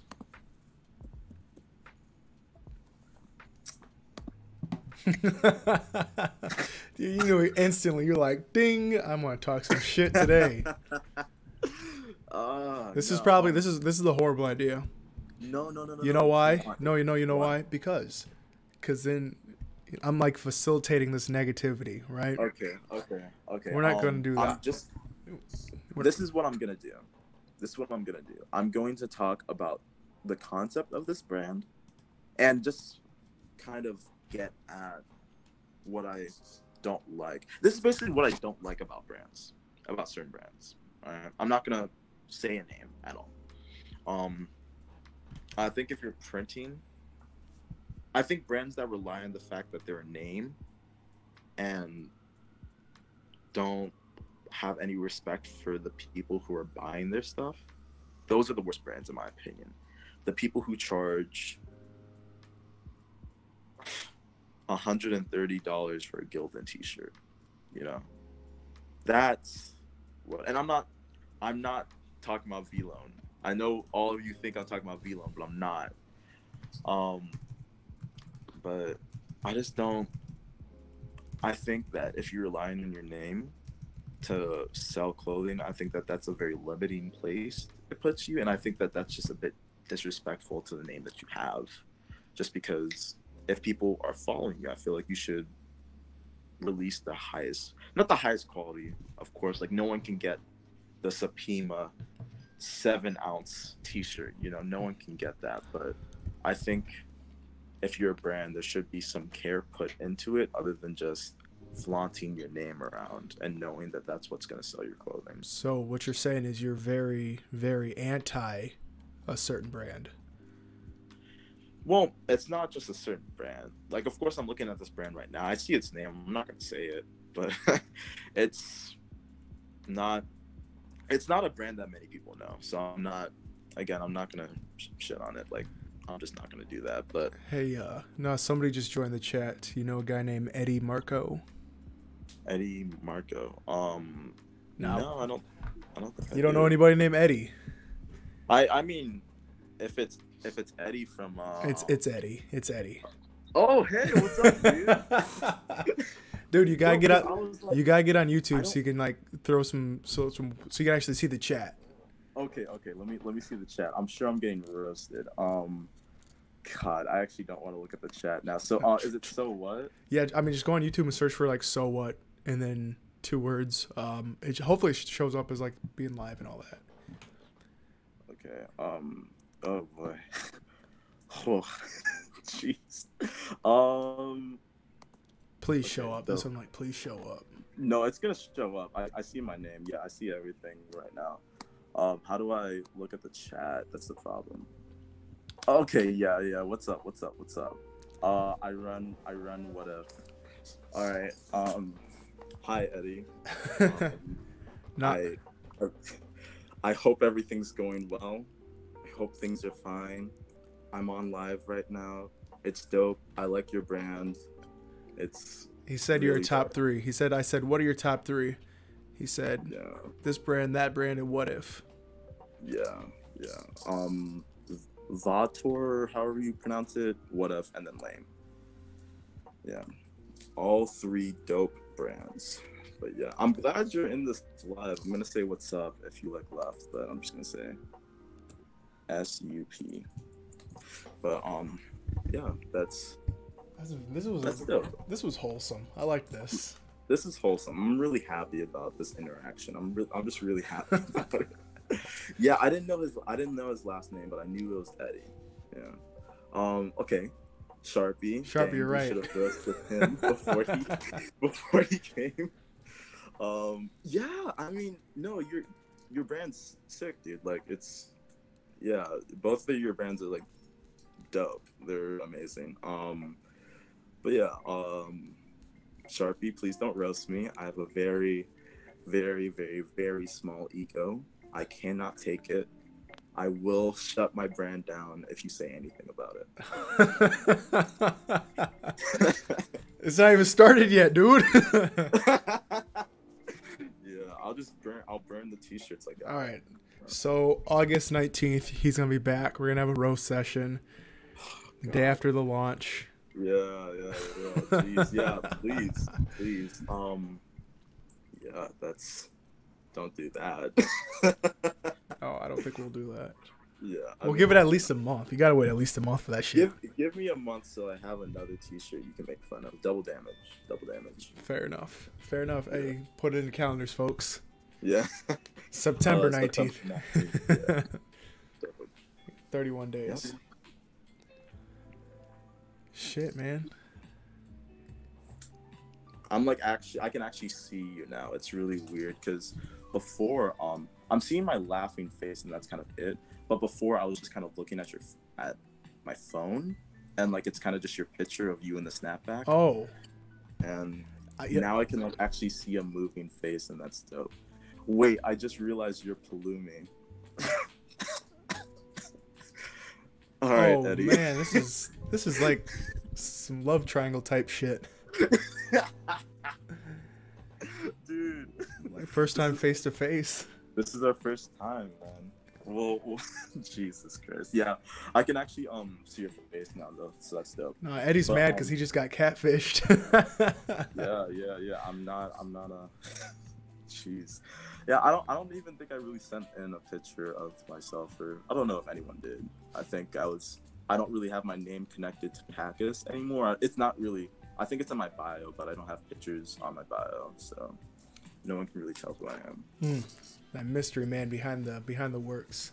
Yeah, really not the mystery man. I actually can't stand brands who are really mysterious. I just don't really I don't really rock with like that sort of like, oh, I'm mysterious, so you need to buy it, you know, that sort of stuff. You heard it, folks. No cryptic shit. Yeah, I mean, some cryptic shit, not gonna lie, but not all cryptic shit. Yeah. Oh boy. Eddie. Hey Eddie, you want to sell your shit on So What? Yeah, he said yeah. It looks like it. But yeah. Oh, yeah. No, I'm not in the comments. I'm on here. But yeah. You love the mystery. Mystery's dope. There's definitely gonna be mystery. I think for me, I'm just not someone who like. I'm not just gonna do something cryptic just to do something cryptic. It's all gonna have like an artistic meaning to it. It'll all have lore. Don't worry, it'll all have lore. We'll have some backstories. We'll have some worlds. Every design has a backstory, and I'm gonna be doing some to each of my T-shirts that, if you notice, I'd really appreciate if you commented it. But yeah, I'm gonna be doing something to each of my T-shirts. Each T-shirt I release, that's gonna be unique and interesting. But yeah, it's not gonna be something that's like super tangible, but if you buy more than one T-shirt, you'll be able to tell what it is. Yeah. Dope. You got to throw anything else? Because you said did you say you have pins made? Pins. Yeah, I mean, what about them? Like you're getting pins made. Yeah, they're shipping over right now. Okay. Actually. What how do you feel about stickers? Stickers, yeah, I mean, right now, I'm gonna see how the pins do. I think stickers, everyone has stickers. I'd like to make pins, something that like people can actually wear. Mm-hmm. You know, put on their backpack, maybe put on the collar of their shirt, maybe put on their headband, or yeah, this headband, just something sweatband. But I don't know. Everyone has stickers. I will definitely buy stickers just to put in orders. I'm gonna be giving away like stickers I had from my old brand in like every package I sell, just due to the fact that I have no use for them anymore. But you can like put them on whatever. I think stickers are dope, but right now I kind of want to focus on buttons. But I'm definitely working on a few dope sticker designs. I'll release one to the general public right now. I think stickers, like the way Supreme does their stickers, is really interesting to me. It's kind of like advertisement in a sense. They just put them in the bags and whatever. And it's like, okay, you'll put this on your laptop, you'll put this around the city, like people will see this and be like, oh, Supreme. It'll be stuck in their head, you know. So yeah, I'll probably do something like that, but almost like a business card. I'll make my sticker look a little bit like a business card in a sense, so that people who have that, it won't be super branded, of course, but like I just kind of want it to be in that style because I kind of view stickers like that. I mean, you don't really wear a sticker. But, I'll try to grab my laptop real quick. Oh no, you're fine. Let me read some of these comments. I like stickers. I got some stickers. Yeah. Okay. He got a store coming. Looks promising AF. Dope. Oh, he's talking to Eddie. Yeah, but I'm definitely thinking about releasing stickers, just not right now. Maybe start selling them or just like putting them in packages in like October. Stickers, basic logo tees. That's the way to success. Yeah, I think that like that's super, and depending on how you do it, you really don't even need that much money to do it. Like, no, you really, honestly, if you want to start a brand, and I mean like, you could, of course, maybe use Big Cartel, but like, get your own domain, maybe even get like your own email made like Justin has. You could really do that depending on how many you're. Oh, there you go. Yeah, I was looking at the computer screen, got confused. But depending on how you do it, it could really roll out to be like $200. You know, $200 investment. Of course, that's not a ton of T-shirts. That's not a ton of stickers. but you could really do it. But that's enough to get things rolling. Yeah, and I mean, starting in a clothing company that could reach like $1 million in revenue or even more by just starting off with $200. That's dope. Yeah. That's all it takes, baby. That's all it takes. Exactly. You know what? Just Fuck it. I'm starting my own brand. try it. I mean, of course, like do it. No, I don't. If you have good ideas. You know, like the whole thing with all that is, I was talking about this yesterday. I just feel like with the platform like SoWhat.com and everything, if it eventually gets to the point where I'm, you know, like a hype beast stat or something crazy like that, you know, I feel like I'd be like jacking from everybody else if I just came out with my own shit and just like pimped my own stuff the whole time. You know what I mean? Yeah, but I mean, like, I think Hypebeast has its own clothing. Grail has its own clothing. Depop has its own clothing, and those are all platforms people use to sell their clothes. And I know it's a bit different, but I don't know. I mean, if you want to do something, why not use a platform you already have? I'd have to keep it secret. I'd have to bring that secret into it and be like, yeah, look at this cool new brand that we're gonna be talking about every day for a month. It's called So What T-shirts. Wow, imagine that. Don't even worry about the name. Yeah, they're really inspired by us. I don't get it either. I don't know, but I like it. Let's talk about it every day. We'll have one podcast. So, hey, what are your famous? What are your I keep on saying famous. What are your favorite brands coming up right now? Oh, I don't have any. I hate all you guys equally. Okay, that's okay. I'm glad I'm on here. No, I'm just playing. You know, I really couldn't say. I try to be as unbiased as I possibly can. I can't. If I pick a favorite, then I'm gonna just, you know, I'm just gonna gas them up like crazy, and I don't want to do that. So. Yeah. Okay. My favorite brand is SoWhat.com.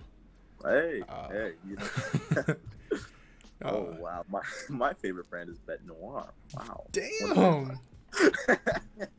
I heard about them. They're coming out soon. Yeah, pretty trash to be honest, but you know, I'll still buy. But yeah, that's what do you like to see from a brand? Stickers and logo tees.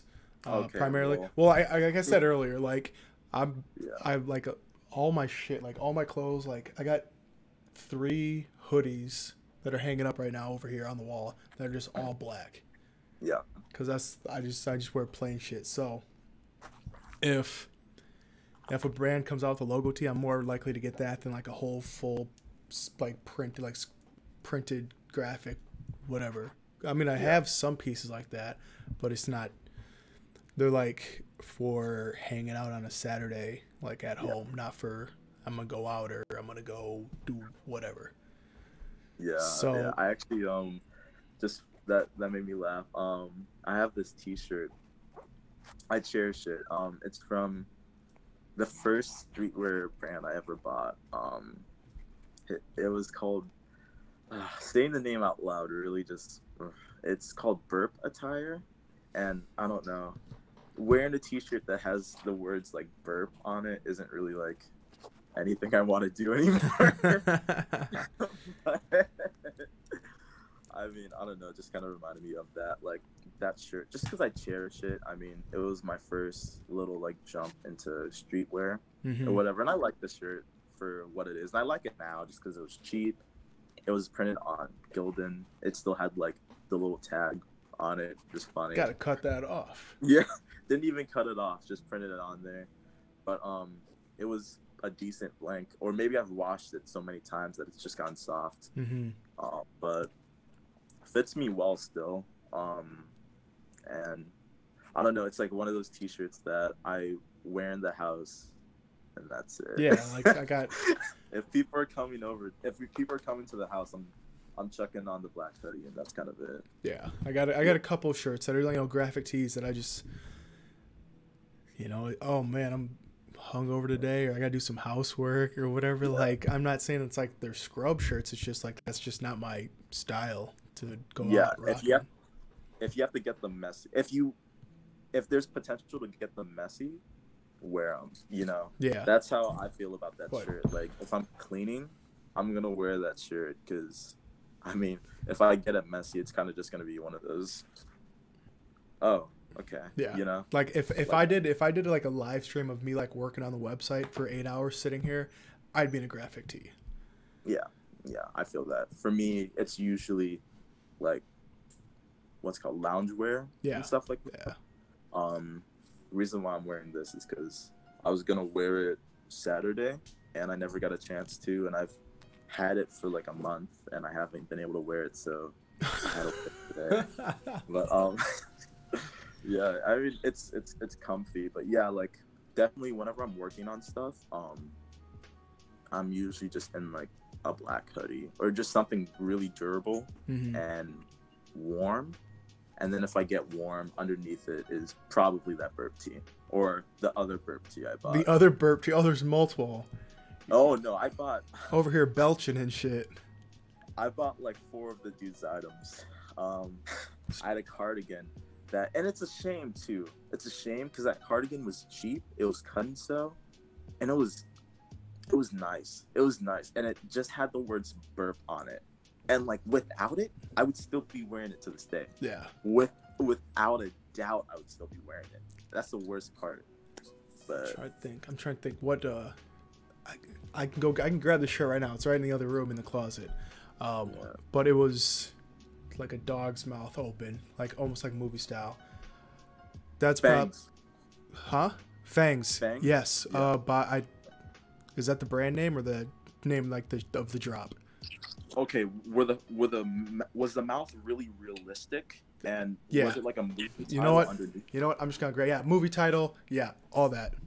Yeah, Fangs. I can Fangs. pull up the email, but yeah.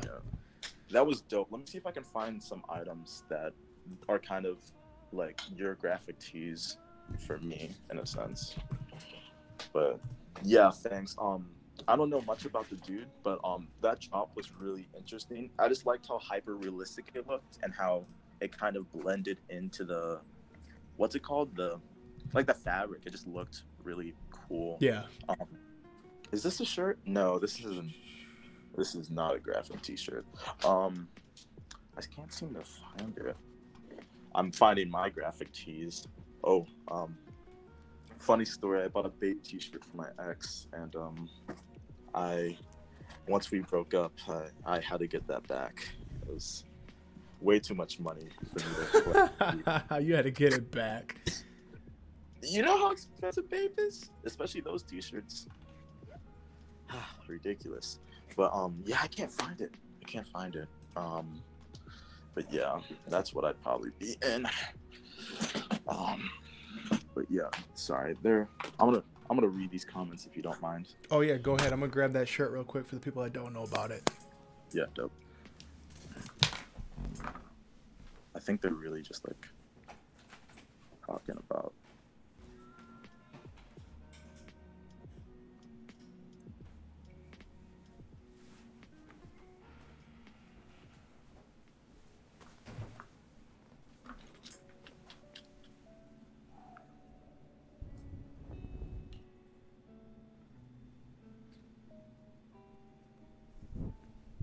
All right, yeah, they're just kind of talking amongst themselves. Man has a current culture stone. It's dope. That is dope. Sharpie. Well, while he's gone, I'm going to show you guys the t-shirt I made in the past. This is my old brand Packus. It still has the tag there. I'm not going to show you the tag because I'm using the same blank. But this was my tag had a little guest appearance of you. Yeah, but, this is the t-shirt intermission. Interesting. I'm not a huge fan of the graphic anymore, which is how I learned to sit on stuff like that. But a lot of people like it, and apparently it reminds some people of golf. I don't know how. I think people are really just lying to me. But yeah, do you have the t-shirt? Oh yeah. I showed it earlier, but yeah, this. Oh okay, I didn't even see. That's bad boy right there. That's dope. That's dope. So I mean, I'll rock that when I go out, but besides that, not really. Yeah. I'm not really hip on it. I think. What'd you say? I said I'm not really hip on just other graphic tees and stuff. Yeah. I think that style of a graphic tee is just like interesting. I see it now. Again, the video's a bit delayed, but yeah, it's a really clean tee. I heard the quality's good. But yeah, I don't know. A lot of people just aren't into graphic tees, and that's why I kind of want to. That's why I'm not really great with brand philosophy. You know, my brand philosophy is kind of like there isn't really a brand philosophy, which is bad in a sense. Mm-hmm. But it's kind of like I kind of view my stuff like Cav M. I'm really inspired by Cav M. So just like I don't know, there's not really like a brand philosophy I have. Right. This is I see the stuff that you showed. That was my friend. He modeled that for me. Throwbacks. Yeah, throwbacks. Back in November. Yeah, that was crazy. I think thanks to that, I got a few more sales, and I was able to clear a size off of that, which was a huge accomplishment. Really? Yeah. I cleared a size because man, that made me feel so good. That made me feel insane good. Like selling out of anything, really selling a shirt is already like an amazing feeling, but being able to sell a size out and like it be organic and it be like no one I knew bought it. It's like actual human beings were out here buying my stuff. That's dope. It means so much, you know. But yeah, I think that was the article that got me to sell out my larges, and then soon after that either my mediums or my XLs, I forgot which one it was. But yeah, so I was talking about but Cav M really inspires me. Mm-hmm. So their kind of brand philosophy is kind of like, I think it's just abstract stuff. I think my brand philosophy is kind of just like being abstract, you know. No design is gonna be the same. They're gonna have similarities, but they're not going to be the same. I'm not really going to do re-releases. I'm just going to do reimaginations of different items, you know? And for the people, there's going to be stuff for everyone. I want to work on like button-ups, polos, you know, stuff for people who like want to be in a sort of business setting and don't really want a ton of logos or a ton of like crazy stuff, but also want a clean looking, like great feeling polo, you know, or just shirt or button up. Mm-hmm. I want stuff that fits athleisure, fits loungewear, fits like more of that Yeezy inspired look. Just like I want stuff that fits a bit tighter, you know, fits that sort of aesthetic. Like I just not all of my stuff is gonna be graphic either. A lot of it's just gonna be different cuts, and my design may just be due to the stitching. It may just be contrast stitching. It may be different stitching patterns, like stuff like that. Yeah. I don't know. I think limiting yourself to graphic t-shirts or letting your brand philosophy limit you is just something I don't want, you know? So I kind of just want my brand philosophy to be like, this is abstract. Mm-hmm. You know, expect this from me. My brand philosophy will be displayed through other mediums, like my films and the way that I interact and the way that I just move through my company.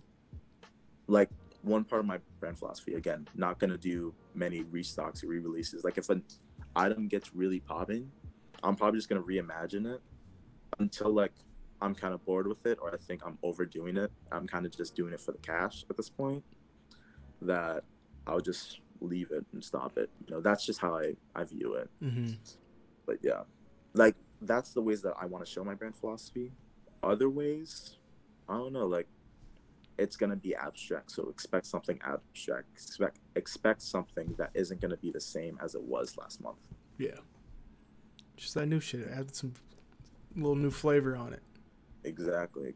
No one wants to stay the same. No one should let their brand philosophy limit them. Yeah. And I mean, if I need to stick with my brand philosophy, I mean, I'll just. One thing that I think is interesting is diffusion lines. So I may just do something like that because I want to work towards more like expensive goods, but like good quality, and also like outerwear that's like different cuts, you know, and like again good quality, so it's gonna be more expensive. So it'll be weird to go from like 20 something dollar t-shirts to go to that, you know. Yeah.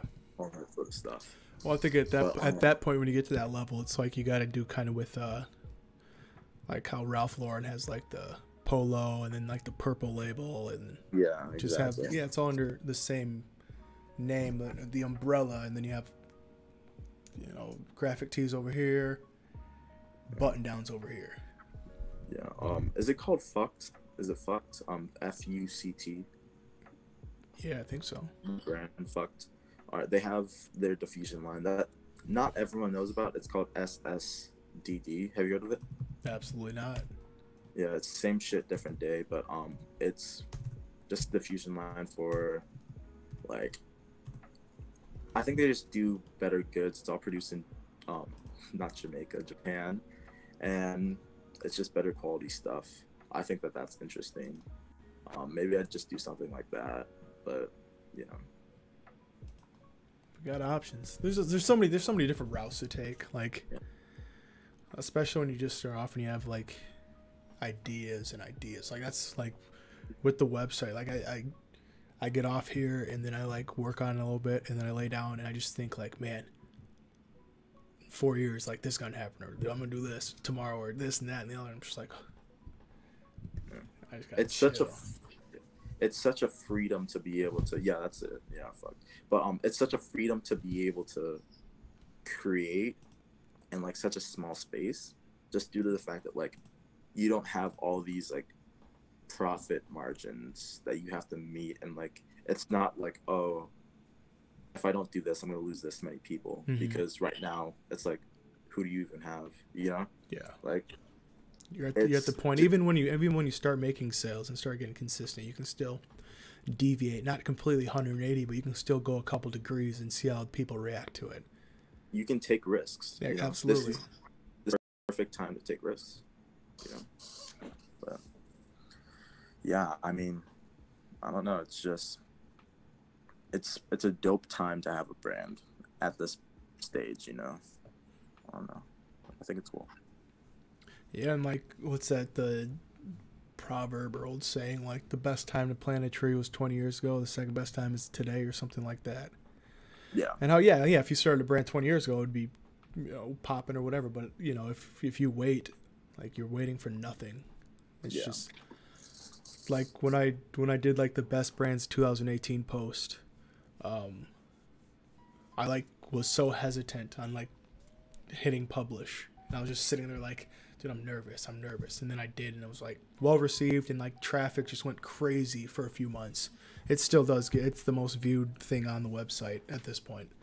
Yeah. It just blew up. Hey, oh, could you spell check that? Oh yeah, my bad. But besides that, it was just positive. And I think like even when I was reaching out to brands saying, hey, you know, I'm starting like this marketplace so you can list your stuff on here and everything, I was like so nervous just sending the emails. And you know, I think with the even I don't even know how many emails I sent out or like different brands contacted, but still, like I got the people that did say yeah, like we're all positive. Everybody that ignored it just ignored it completely. There's no like that's a dumb idea or whatever. It's just, I think everybody gets in their head so much and are afraid of rejection that it's almost nerve-wracking to try something new. And then you do it and it's just, oh, like that wasn't that bad. I mean, creating in 2018 is a bit of a hard thing because everyone's a cynical person. Yeah. Now, I mean, Instagram, just social media, and like the internet in general is kind of just an avenue for people to be dicks. Yeah. I still like, I've told like 3 people like that I'm friends with about like the website and everything, just because it's like, A, you're not the target market or demographic. B, I don't want to hear like the negativity or whatever you have to say. Just even if it's positive, because positive doesn't really help out. Like, oh, you're doing great. Like, thanks, I knew that. No, no, it's just, it's a weird climate where everybody can have a voice, but maybe they shouldn't. Yeah, I think that everyone is an expert on anything whenever they have a phone in their hand. Yeah. So it's weird to be in that sort of space, especially when it's like creative, and then you hear people like, "Oh, let me say this, let me say that," like all that sort of jazz. It's definitely hard, you know. Yeah. Whenever I said, "Oh, I'm done with my brand," like even the few people who even follow, like I haven't hit 200 on there. Some of them were like, someone like told me like, "That's a stupid idea. Why would you just start over?" And I'm like, I have literally less than 200, and I also want to start a new concept. Mm-hmm. And I feel like building on a concept that I feel like was flawed from the ground up is just a stupid idea. Why would I do that? Yeah. Sorry, Sharpie. Yeah. As far as like doing an app, eventually I'll get to that point, but it's definitely not like on a timeline anywhere yet. He's asking if I would do like an app version of the website or the shop. Yeah, that's a good question. But I mean, yeah, of course. But I don't know how to program, and I can't pay somebody to program yet. I mean, the website, you can go on and use it on your phone. You should be able to like make a purchase and everything. But everything comes in time. Everything comes in time. As long as it's like optimized or like usable with mobile, I think right now, like you don't really need an app. No, like I think in total followers, like on everything combined, like Facebook, Twitter, Instagram, email, push notifications, it's like maybe like 1,500 people that are like at any given time, like I can say, hey, check this out. So, and usually of that 1,500, maybe like 5% or 10% are actually active and still, getting after it. So, yeah, exactly. But yeah, I mean, everything, look, the future, we have the future, it doesn't have to be now. Yeah. It doesn't have to be tomorrow. It doesn't have to be this year. It doesn't have to be next year. But it is definitely a good idea. Mm-hmm. Yeah. And that's why, just because, or I'm going to I basically quit my job. And I'm like, you know what? I got some money saved up. I got, while I can do like a casual job search, I'm going to be doing this from 6 a.m. till 10 p.m, looking up brands, writing about them, getting on here at 7 p.m. or 6 p.m. because I'll be in the Midwest, talking to somebody for 3 hours or 2 hours or whatever it is, and just building, creating, coming up with something.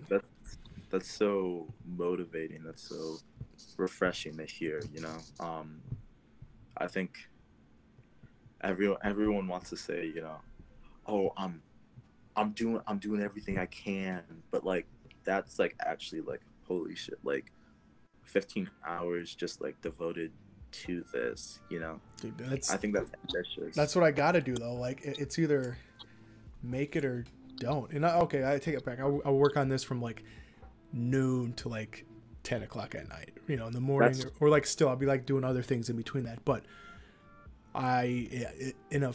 make it or break it. Like I got an office job right now, and it's so boring. Yeah. I can't sit, and I can sit at this desk all day because I'm doing something I enjoy. I can't sit somewhere else, even if I'm get paid however many dollars salary or whatever. It's just like I need some creative freedom to do something cool. No, I feel it. I'm going to college, majoring in accounting, I think. Whatever brings me money. At this point, I'm not entirely sure what I want to do, but this is kind of my freedom from that. I don't know. It's just, I think I'm not really cut out for things like school, 9 to 5. I'm just not. I can do it, and if this doesn't work out, I will do it, and I'll find a way to be happy with it. But if I could do this for the rest of my life, I would. Yeah. Or some form of, and work. If I could work in any sort of creative context, I would. Just for the rest of my life, because accounting, that's not really interesting. But at the end of the day, the dude who made Vetements and Balenciaga, he was studying accounting, and now look at him, doing crazy stuff. It's just, I don't know. Yeah, it wasn't, you know, as much as we had a conversation about it earlier. Didn't like Virgil Abloh like major in like architecture or something like that? Majored in architecture, and well, I think he majored in civil engineering, and then he got his master's in architecture. Okay, so completely not even. Maybe I can see how architecture could fit into clothing, just because design and like you can get inspiration from anywhere. Definitely shoes too. Definitely shoes, because it's way more structural. Right. Yeah. But engineering, like, poof. Yeah. You know what? What's his name? Mason Margiela, I think. No, he majored in fashion. Never mind, I'm dumb. Ralph Simmons was self-taught. You know, he majored in interior design, which you can cool. a little bit. Yeah, you can transfer that, but if you've looked at some of the clothing that he's made, some of the technical stuff, the fact that he taught himself is amazing. You know, Comme des Garçons, the person who made Comme des Garçons, Ray Kawabuto. If I'm butchering her name, I'm sorry, but I mean, I'm sure she's watching right She now. will. No, she'll be listening in a few weeks once this blows up. Look, hopefully she hears this and she can she's gonna reach out to you. That's soundbite number 3. That's gonna bite you in the ass in a few years. I love it. I've already cut all ties with the person who owns Dover Street Market. God, I love it. But, yeah, a goal of mine also, side note, is to be stocked by Dover Street Market by the end of 2020, or stocked at like something of equal value. Just because Dover Street Market is dope, and I've visited sort of before. It's dope. Right. Anyways, what was I saying? She majored in art, and again, okay, definitely can transfer it to art, you know, for graphics and stuff like that. But if you look at the clothing that she's done, like, it's just interesting. The stuff that she's made is interesting. The fact that it's functional, and the fact that like she knows what she's doing, and like she knows how to make it look good, is just interesting. Like, anyone, you can really just move into this field as long as you know what you're doing, and of course connections help, all that sort of stuff. But I think what I've noticed is that people who have a lot of money don't value connections as much, and people who have the people who have a lot of money don't value connections as much, but the people who are struggling, like you and I, well, you know, let me not even you know, I don't know if you're struggling, you know, like maybe you're living the lavish life, I don't know. I'll be struggling here in 8 months if this shit doesn't take off. I'm struggling. I'm sure, again, like, you're putting 10 hours every day, something's gonna happen. Right. Like, I don't know. Like, either you do worse or you do better, and I doubt that you're gonna do worse. You'll be fine. Well, you know, but, yeah. But like, if you don't have like a butt ton of money, you understand that connections matter, you know? And I think that in and of itself, if you're doing this sort of creative stuff, you need one of the two, preferably both, but connections really help. Yeah. I think connections probably more so than money. Well, you know, at least in the beginning. Like we talked about earlier, like we're almost coming full circle with this conversation. Yeah. I mean, everything comes full circle. Yeah, that's right. We're kind of just, well, I guess we're kind of just running around in it. But like, yeah, I mean, really, it's all about connections, who you know. What you do with those connections, of course, is up to you. I'm trying to be the guy that people know, you know what I mean? Yeah. I want people to like start asking me if they can get in the store instead of me reaching out to everybody. That's what I want to. Yeah, I think being able to be a big enough entity where it's like, I'm not asking for collabs, people are reaching out to me. I think that's really just what I want. I want to like be able to sustain myself so I can live. I don't need to live like a crazy life. Like, other than the clothing I buy, I don't have a dream car I want. I don't mind living in an apartment for a while. I don't mind buying a small house as long as it increases in value. Because for money, of course, I'd probably just invest a lot of the disposable income I get from this into other things like real estate Yeah. and stuff like that, so I can have long money, all that sort of stuff. So I don't have to worry about that, and I can just create in the space I've made. But yeah, I mean, as long as I can get to a point where I can support myself to start doing that and live a decent life where my parents aren't worried about if I'm gonna eat or not, and I'm not worried about that, and I'm never really worried about that, but of course I don't need to be worried about that right now. That's really all I want.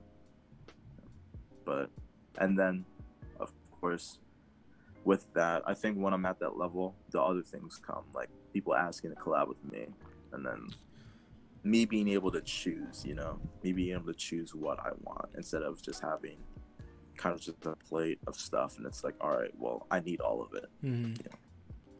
I think I'll probably end the podcast once I get Pharrell on here. I'll just wrap it up and say this is it. Yeah. This is it. Stop while you're ahead. At the peak, and I'll just cut it. Yeah. Pharrell's dope, man. His stuff with Nigo, I think it's funny. Neither of them speaks the other person's language, but they've created like 2 brands together. Hey, that's amazing. You don't need to speak the language. Just fucking tell through the art and shit. Yeah, I guess. I mean, I think that's so dope. Nigo is a big inspiration of mine. He took over lifestyle branding in a way that no other streetwear brand will ever be able to do. He has condoms. That's dope. Beer, tents, just stupid stuff that, like, other than clothing, but like, yeah. if you just want like a Bete lifestyle, you can have it. Mm-hmm. Like you wake up in Bete sheets. You and your girlfriend are getting a little frisky after the Bete beer you drank. The Bete beer, you use you that camo condom on, and yeah, exactly. Have a good old time, and after that, you can wipe off your sweat with a Bete towel. Like it's funny. It's funny. I know that, but it's something that you could do. Like literally, if someone wants to choose to live a whole Bete lifestyle, they can. They just got to team up with Toyota. Exactly. Get the Bete mobile. Start releasing cars. If they release the bed, I mean, now that Nigo isn't involved, I'm not really. One thing about me that's also kind of weird is that I don't really like to support brands if their original creator isn't there. Mm-hmm.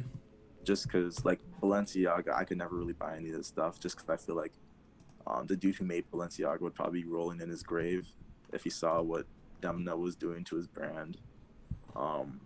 Bete, I don't really think. Nigo hasn't had a hand of Bete for a while, and then he sold his share, of course. But he has Human Made now, which is apparently better.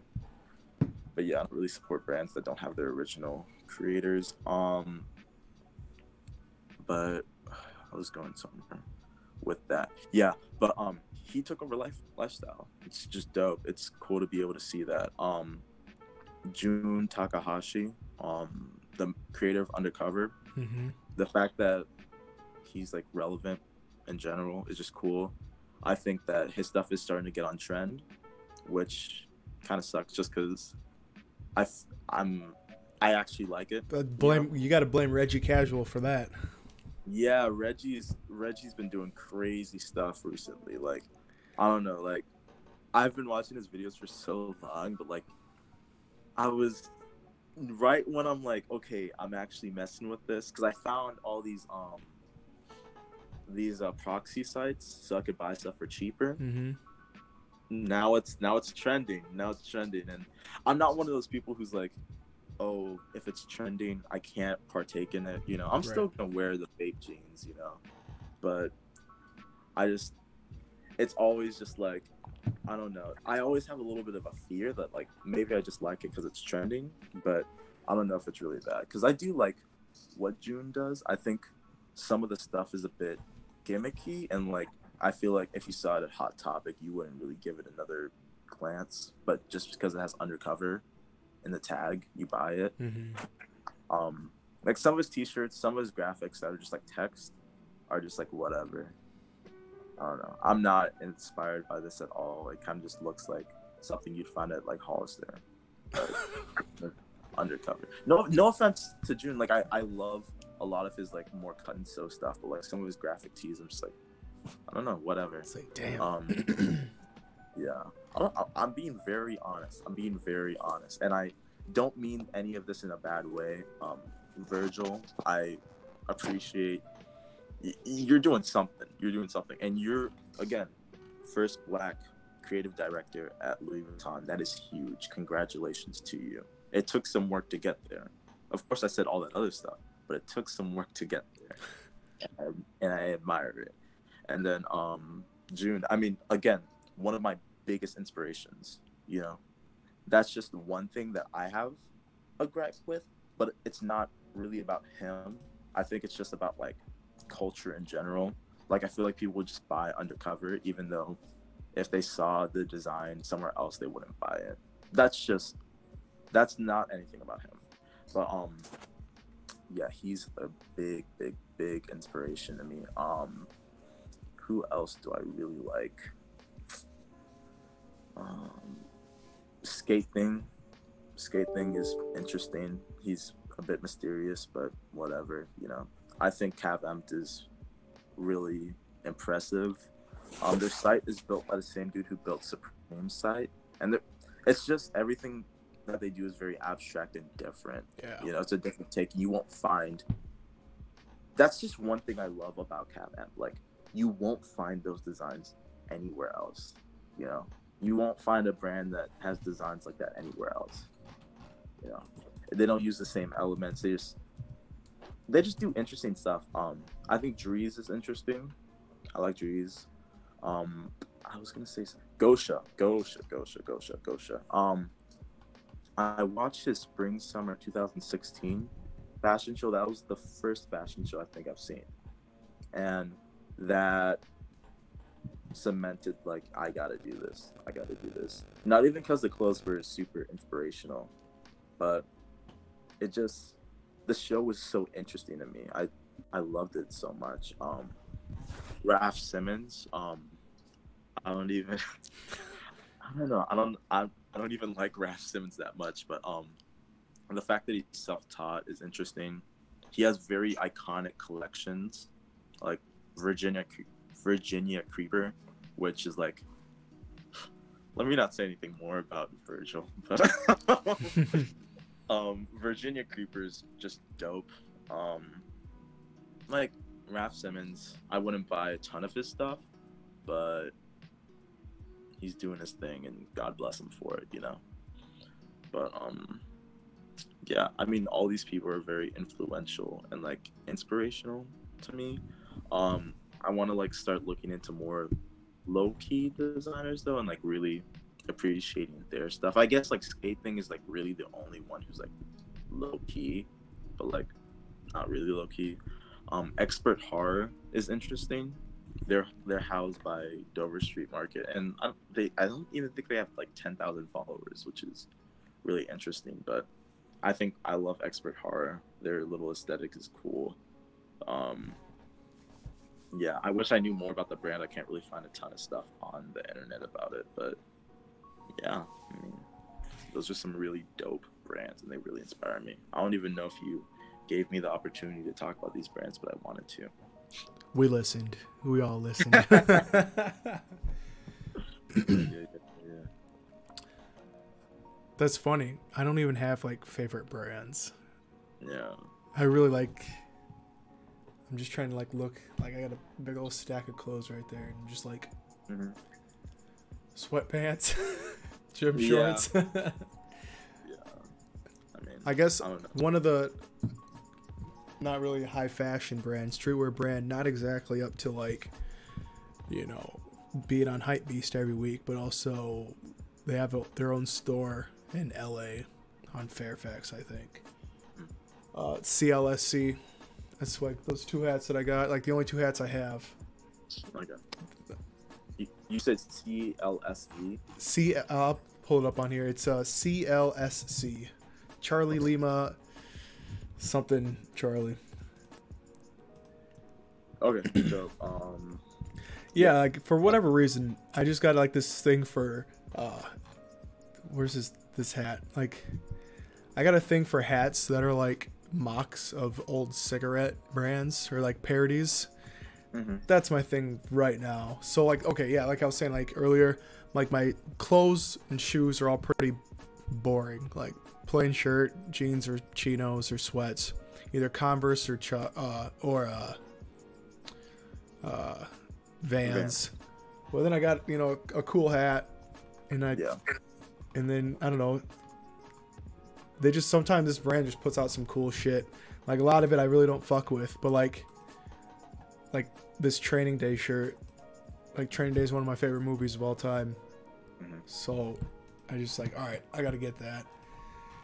And then this hat, this camel one, because I have this one right here.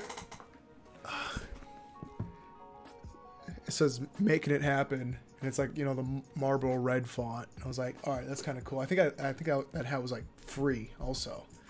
Wow. But I've worn it so much that it used to be white and now it's like off-white. Yeah. Yeah, it gets washed, of course. Yeah, I need to scrub these bitches because I think just a low concentration bleach will probably brighten it up a little bit. Yeah. Yeah. Hey, fair enough. I was just gonna take it to somewhere else and like some professional do it. Yeah. But no, I guess if I like had to like pick one brand that was like, oh, I'll go back to their website periodically and see what's on there, what's like, whatever. This is, you know, as high end streetwear as it gets for me. Yeah. No, I'm not really into high fashion yet.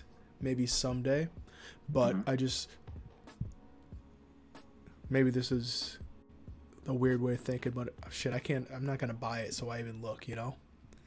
I feel that. It's like, why?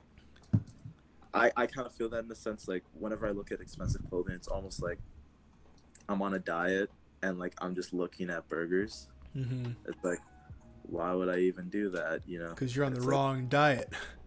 Exactly. Like, it's just ridiculous. I don't know. Speaking of diets, I need to eat sort of soon. I was not saying that we need to cut this off, but I just remembered that, like, I'm trying to get into intermittent fasting because I heard that that's really helpful and that works. Oh, it is. Yeah. I'm definitely gonna do that when I get to my dorm and stuff like that. But I've been eating. I think I've been trying to eat at least in a 300 or more deficit, just so that, I don't know, I lose weight and all that sort of stuff. And I'm actually not too hungry right now, which I'm really happy about. And I still have like a ton of calories to eat, so I'm probably gonna make a bowl of vegetables and a bowl of vegetables. I mean, you know, I may only eat 2 though, you know, only 2 pieces of broccoli. You know, I'm watching my figure. Yeah. Hey, fair enough. Yeah, You know, I'll plan. you're only making up to XLs. If you bust in that double XL category, you're fucked. Yeah, exactly. I can't. Yeah, this is a large, and like it kind of, well, American Apparel stuff fits a bit slim, so I'll give myself a little credit. But yeah, I don't know.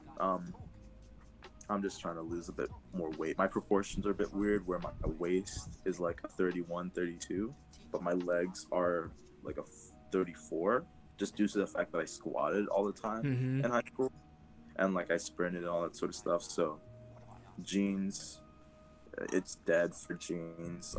If I want to wear skinny jeans, I'm gonna look okay in the waist, okay in my calves, and I'm just gonna look like I'm busting out of them in my quads. And then if I wear straight leg jeans, my calves look like I'm swimming, you know. Sheesh. Yeah. No, I know exactly what you're talking about. Yeah, it's just ridiculous. I power lifted for a few years. Yeah. So yeah. Got the glutes, got the quads, and it's just like, oof. Yeah. I don't know. I was really into weightlifting. I was into weightlifting right before I got into fashion. So, actually, I'll tell a story real quick for Sharpie and Eddie, if you're still there. Um, so I was really into weightlifting and all that sort of stuff.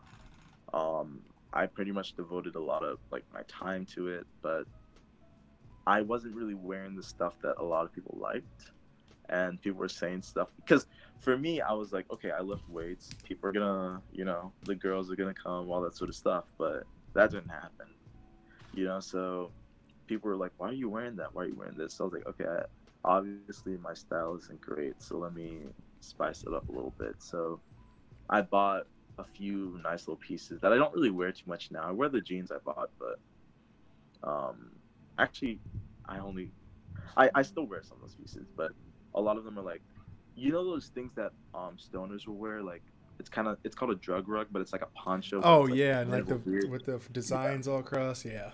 yeah, I had those. I don't wear those anymore. I think I just gave it to a friend because it's more his style. Hmm.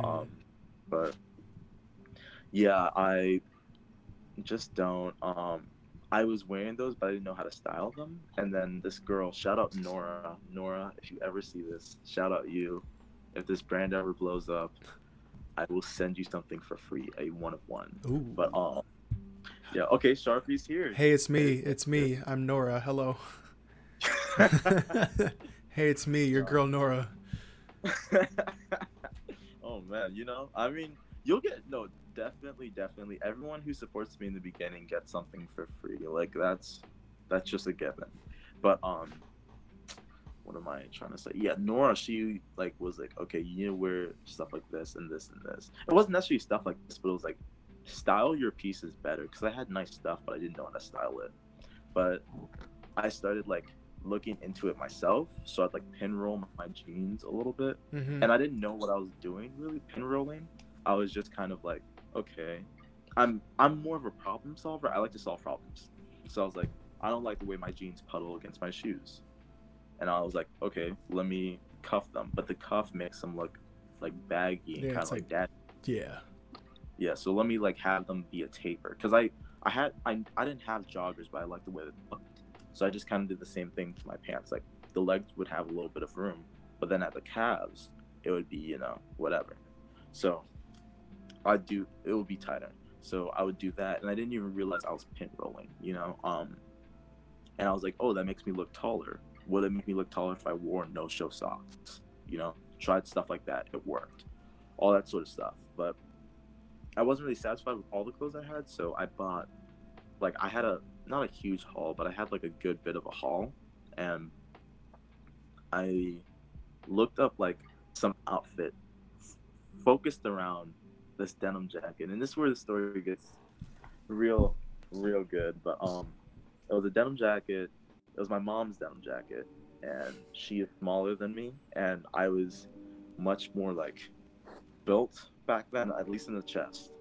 But because I was at least I was working out both my chest and my legs pretty equally, and then I went into just legs, and I have my dilemma right now. But my chest was pretty bulky, so the jacket like came. Let me see, like really, it was like maybe like I don't know, like the sleeve ended like right here. Just gonna roll that bitch up. Yeah. So I didn't even roll it up. It just looked really tight on me. Hmm. Which it was. It was very tight on me.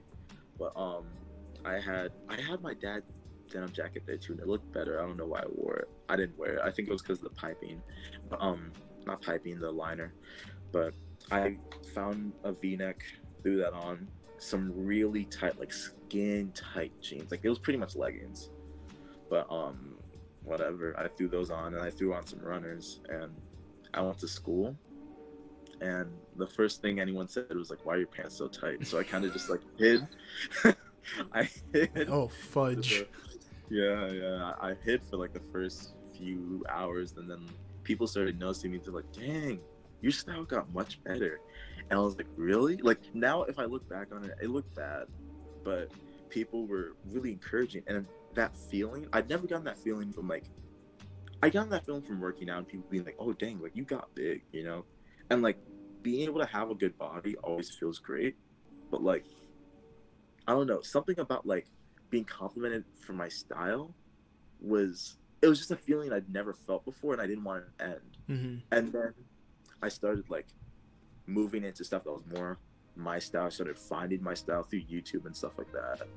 Magnus Ronning is a big inspiration. He was part of a hand in like making me want to build a brand. But the main thing was really just like I thought about that feeling, and I was like, I want to be part of that for someone else. Yeah. You know, I want to give that feeling to someone else through my clothing. Mm-hmm. So it's like I want someone to put on their shirt and get a compliment for it and have that feeling, you know? Because there's never a day, I don't know, there's just not a day where like someone compliments your fit and you don't feel good about it, you know? Right. Like it makes me smile just to think about it. It's like, I don't know, I have an amazing fit I'm gonna make with this and this. It's just gonna be perfect, and I know whatever, it's gonna be perfect. It's gonna be perfect. And it's just stuff like that, like getting excited to style a piece. I just want people to have that, you know? Yeah. So I want to be a part of that, in that sense. Fair enough. Yeah. Why'd you start So What? Just out of curiosity. Oof. It started out of boredom, to be honest. Like, I was doing an internship last summer before my senior year, and it was for digital marketing, like working on this company's website and doing all kinds of stuff. And I don't know, I was like just browsing all these websites for like expired domain names. Yeah, the music got all heartfelt. You're right, Sharpie. So I was like, all right, like I'm just gonna look up like 5-letter domains, and I bought this one. It was like $15, and then I bought another one. It was like DEFNT, and I was like, oh, I can like have one called Defiant or something like that.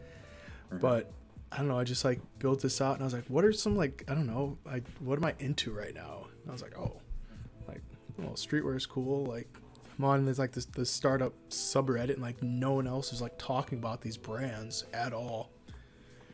As far as I knew, you know, you couldn't find anybody on the big, you know, it's like, what is it?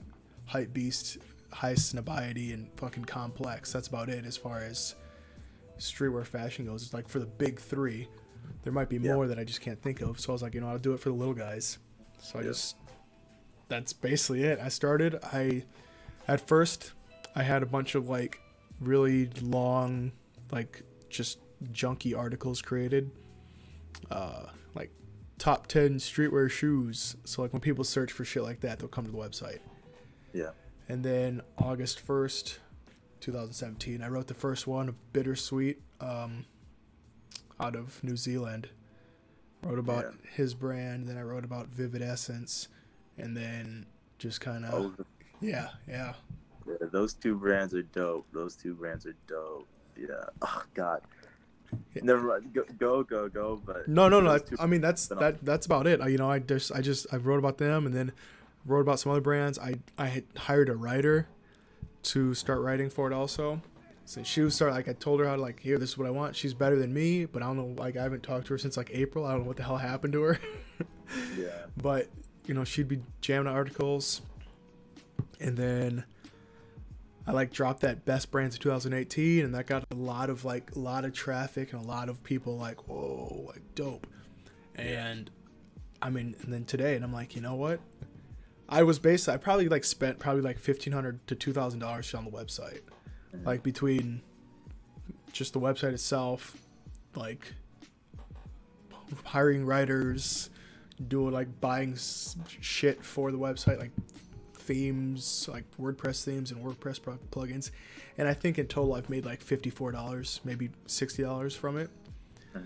So I was like, all right, well, like I'm investing a lot of money, so I gotta figure out a way that I can actually like, if I want to do this and actually like do this, I need to figure out a way to make money from it, because it's not obviously right now. Like the last article that I posted on here was on the 27th, last Friday.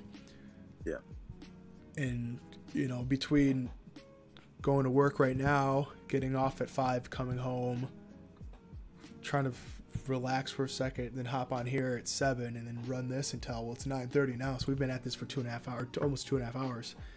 it's like hard to find time to actually write an article. So I'm like, all right, fuck it, like, gotta quit the job. And like, if it works, it works. If it doesn't, I don't know. Then I'm just gonna make it work. Bottom line. So that's good. That's determination right there. That's determination. I appreciate like, you know, and it's just, and a lot of it stems from just like, yeah, when I did my internship, it was like, well, you got to wear business casual. I'm like, this sucks. Like, just being there, and like, wearing a button down and like, get out of here. And then here, you know, even here, it's like, oh yeah, you can dress however you want. Like, I wear the same shit I'd wear going to the store or whatever. Yeah. But it's just like, still just like the small, you know, watching what you say, and oh, you got it. Like, I haven't done anything for like, there's like weeks at a time where I didn't do anything. I'm just like, why am I even here? Like, I can't work on the site because I just can't work on it here, and it's just, yeah. So I'm gonna make it happen. Yeah, I think that's a great mindset. That's a great mindset. I mean,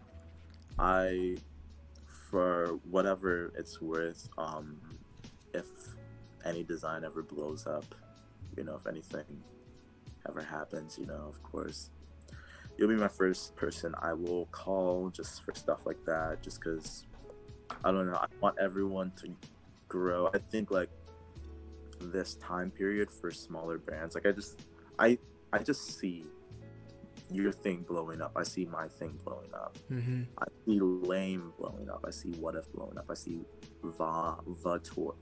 I see him blowing up. I just see, like, all these things happening, because I feel like there was a wave last year with people like Steady Hands, Polly, Sleep, and I just think that, like, there's got to be another wave of that happening. Right. There's no way that there couldn't be, you know. I think that it all comes in cycles, and I think people are just gonna keep on growing, and that's all I want, you know. So yeah, like, when I first started writing about like all these different brands, I was like, you know, at the very least, you know, at least maybe one out of every 100, like, oh, look at Sharpies, y'all out here being all sweet. You know, I figure, like, you know, I write 200 articles. You know, hopefully at least one of those, two of those, three of them, like, actually, like, gets to the level of, like, wow. And then it's like, well, who's this guy? You wrote about him first. Like, what is he doing over there? And then it's just, you know, it's just kind of funnels back. But I don't know. It's just, it's fun. It's more enjoyable sitting at my own desk than it is to sit at somebody else's desk. Yeah, of course. Working for yourself is the best thing you could do. And especially, like, being in the military and, like, being told to do what to do every day for 5 years was like, dude, I'm tired of getting told what to do. Like, if I want to go get a tattoo on my forehead, like, I don't want anybody to say, you shouldn't do that, you might lose your job. Like, no, I can do that. Like, I don't want to do that, but I can do that. And that's the point. Being able to do whatever you want is the motivating factor.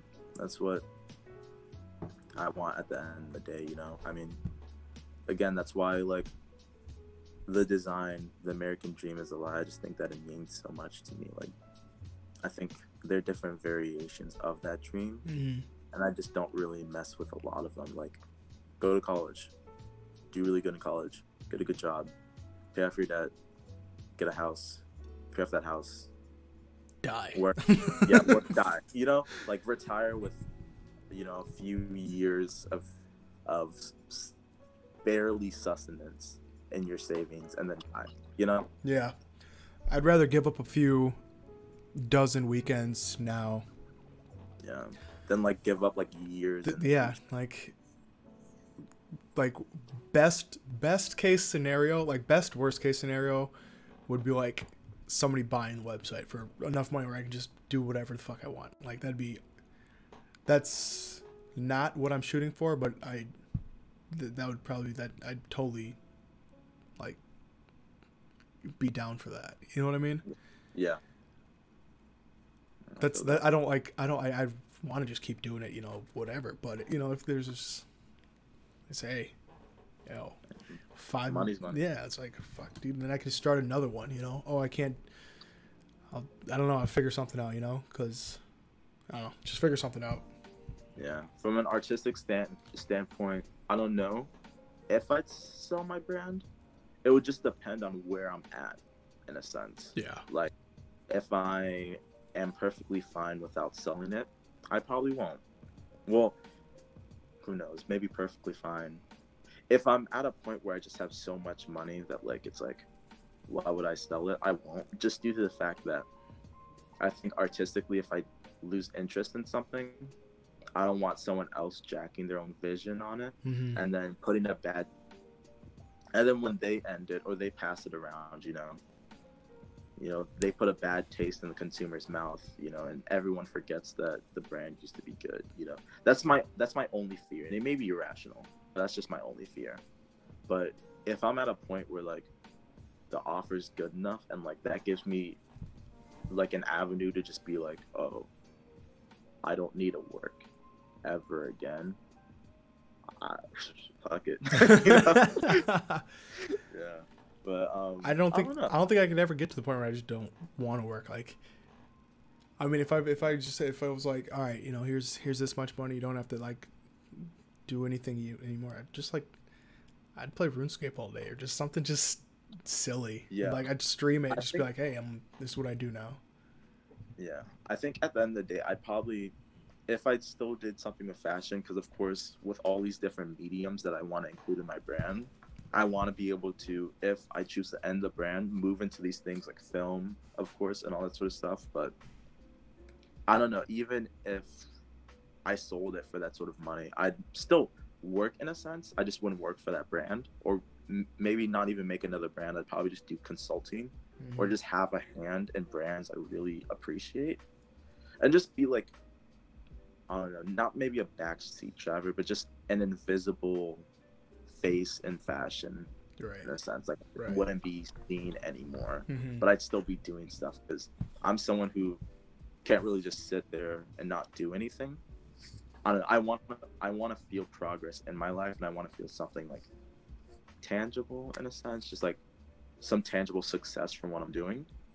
But yeah, I mean, look, I mean, I don't know if I'd ever get to a point where I'd get a great offer for my brand, but if I ever did, yeah, I'd sell it. I'd sell it. Yeah. But that's like one of those things that you think about. You're like, yeah, and it's like, I just gotta work now. Like, think about that when it's like happening. Like, otherwise you just get caught up in the fantasy. You start looking at YouTube videos. How do I value my business and shit like that? And like, nah, I'll just keep working at it until I can go out to eat 6 days a week.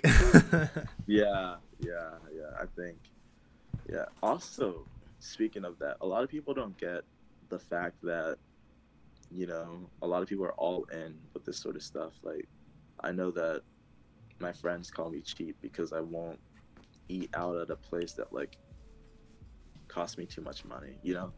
Like, a lot of people are like, oh, like, why are you so cheap? Why are you just getting this? Why are you getting that? Why are you pulling out the coupons? And it's like, okay, but like this stuff actually adds up, and I'm trying to build something that's bigger than my pride or whatever, or that's bigger than my stomach at this point in time. Yeah. Oh yeah. I'm cool with just waiting at home and eating whatever's there. I'm cool with buying something in bulk and just eating that for the next month.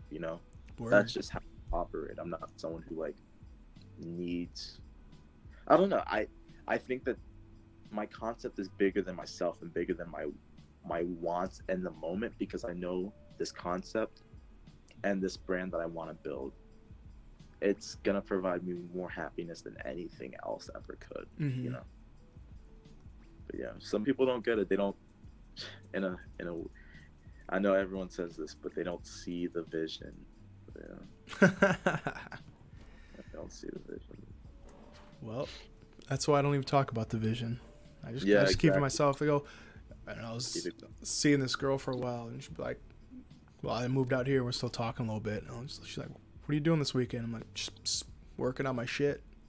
Yeah. She'd be like, you're always on a computer. Like, what are you doing on there? Working. Like, yeah. Why? It's like, because I don't want to fucking do what I do now all day or every day from forever. Like, yeah. But it's hard. I think it might be time to I wrap this up. Like, finish what you're gonna say. Oh yeah, no, I definitely get that. A lot of my ex, one reason why, one of the reasons, there were a lot of other reasons, but I think she wanted to be number one, and she didn't understand that number one wasn't. I wasn't even number one. Right. You know, this was number one. You know, there's people aren't gonna understand your dream, and I definitely understand what you're saying when it's like, yeah, like let's keep it under wraps. Like I don't talk to many people about it just because, you know, I don't want to be that guy who says, oh, something's big's coming. Right. You're gonna like, sound like a deliver. SoundCloud rapper. Exactly. I want to show you what I'm working on. Mm-hmm. I don't know. So, all right. Almost started crying. No, I'm playing. All right. And take as much time as you want. Why? I'm Joe Schmo off the street. I just stumbled upon your website. Why should I buy from you?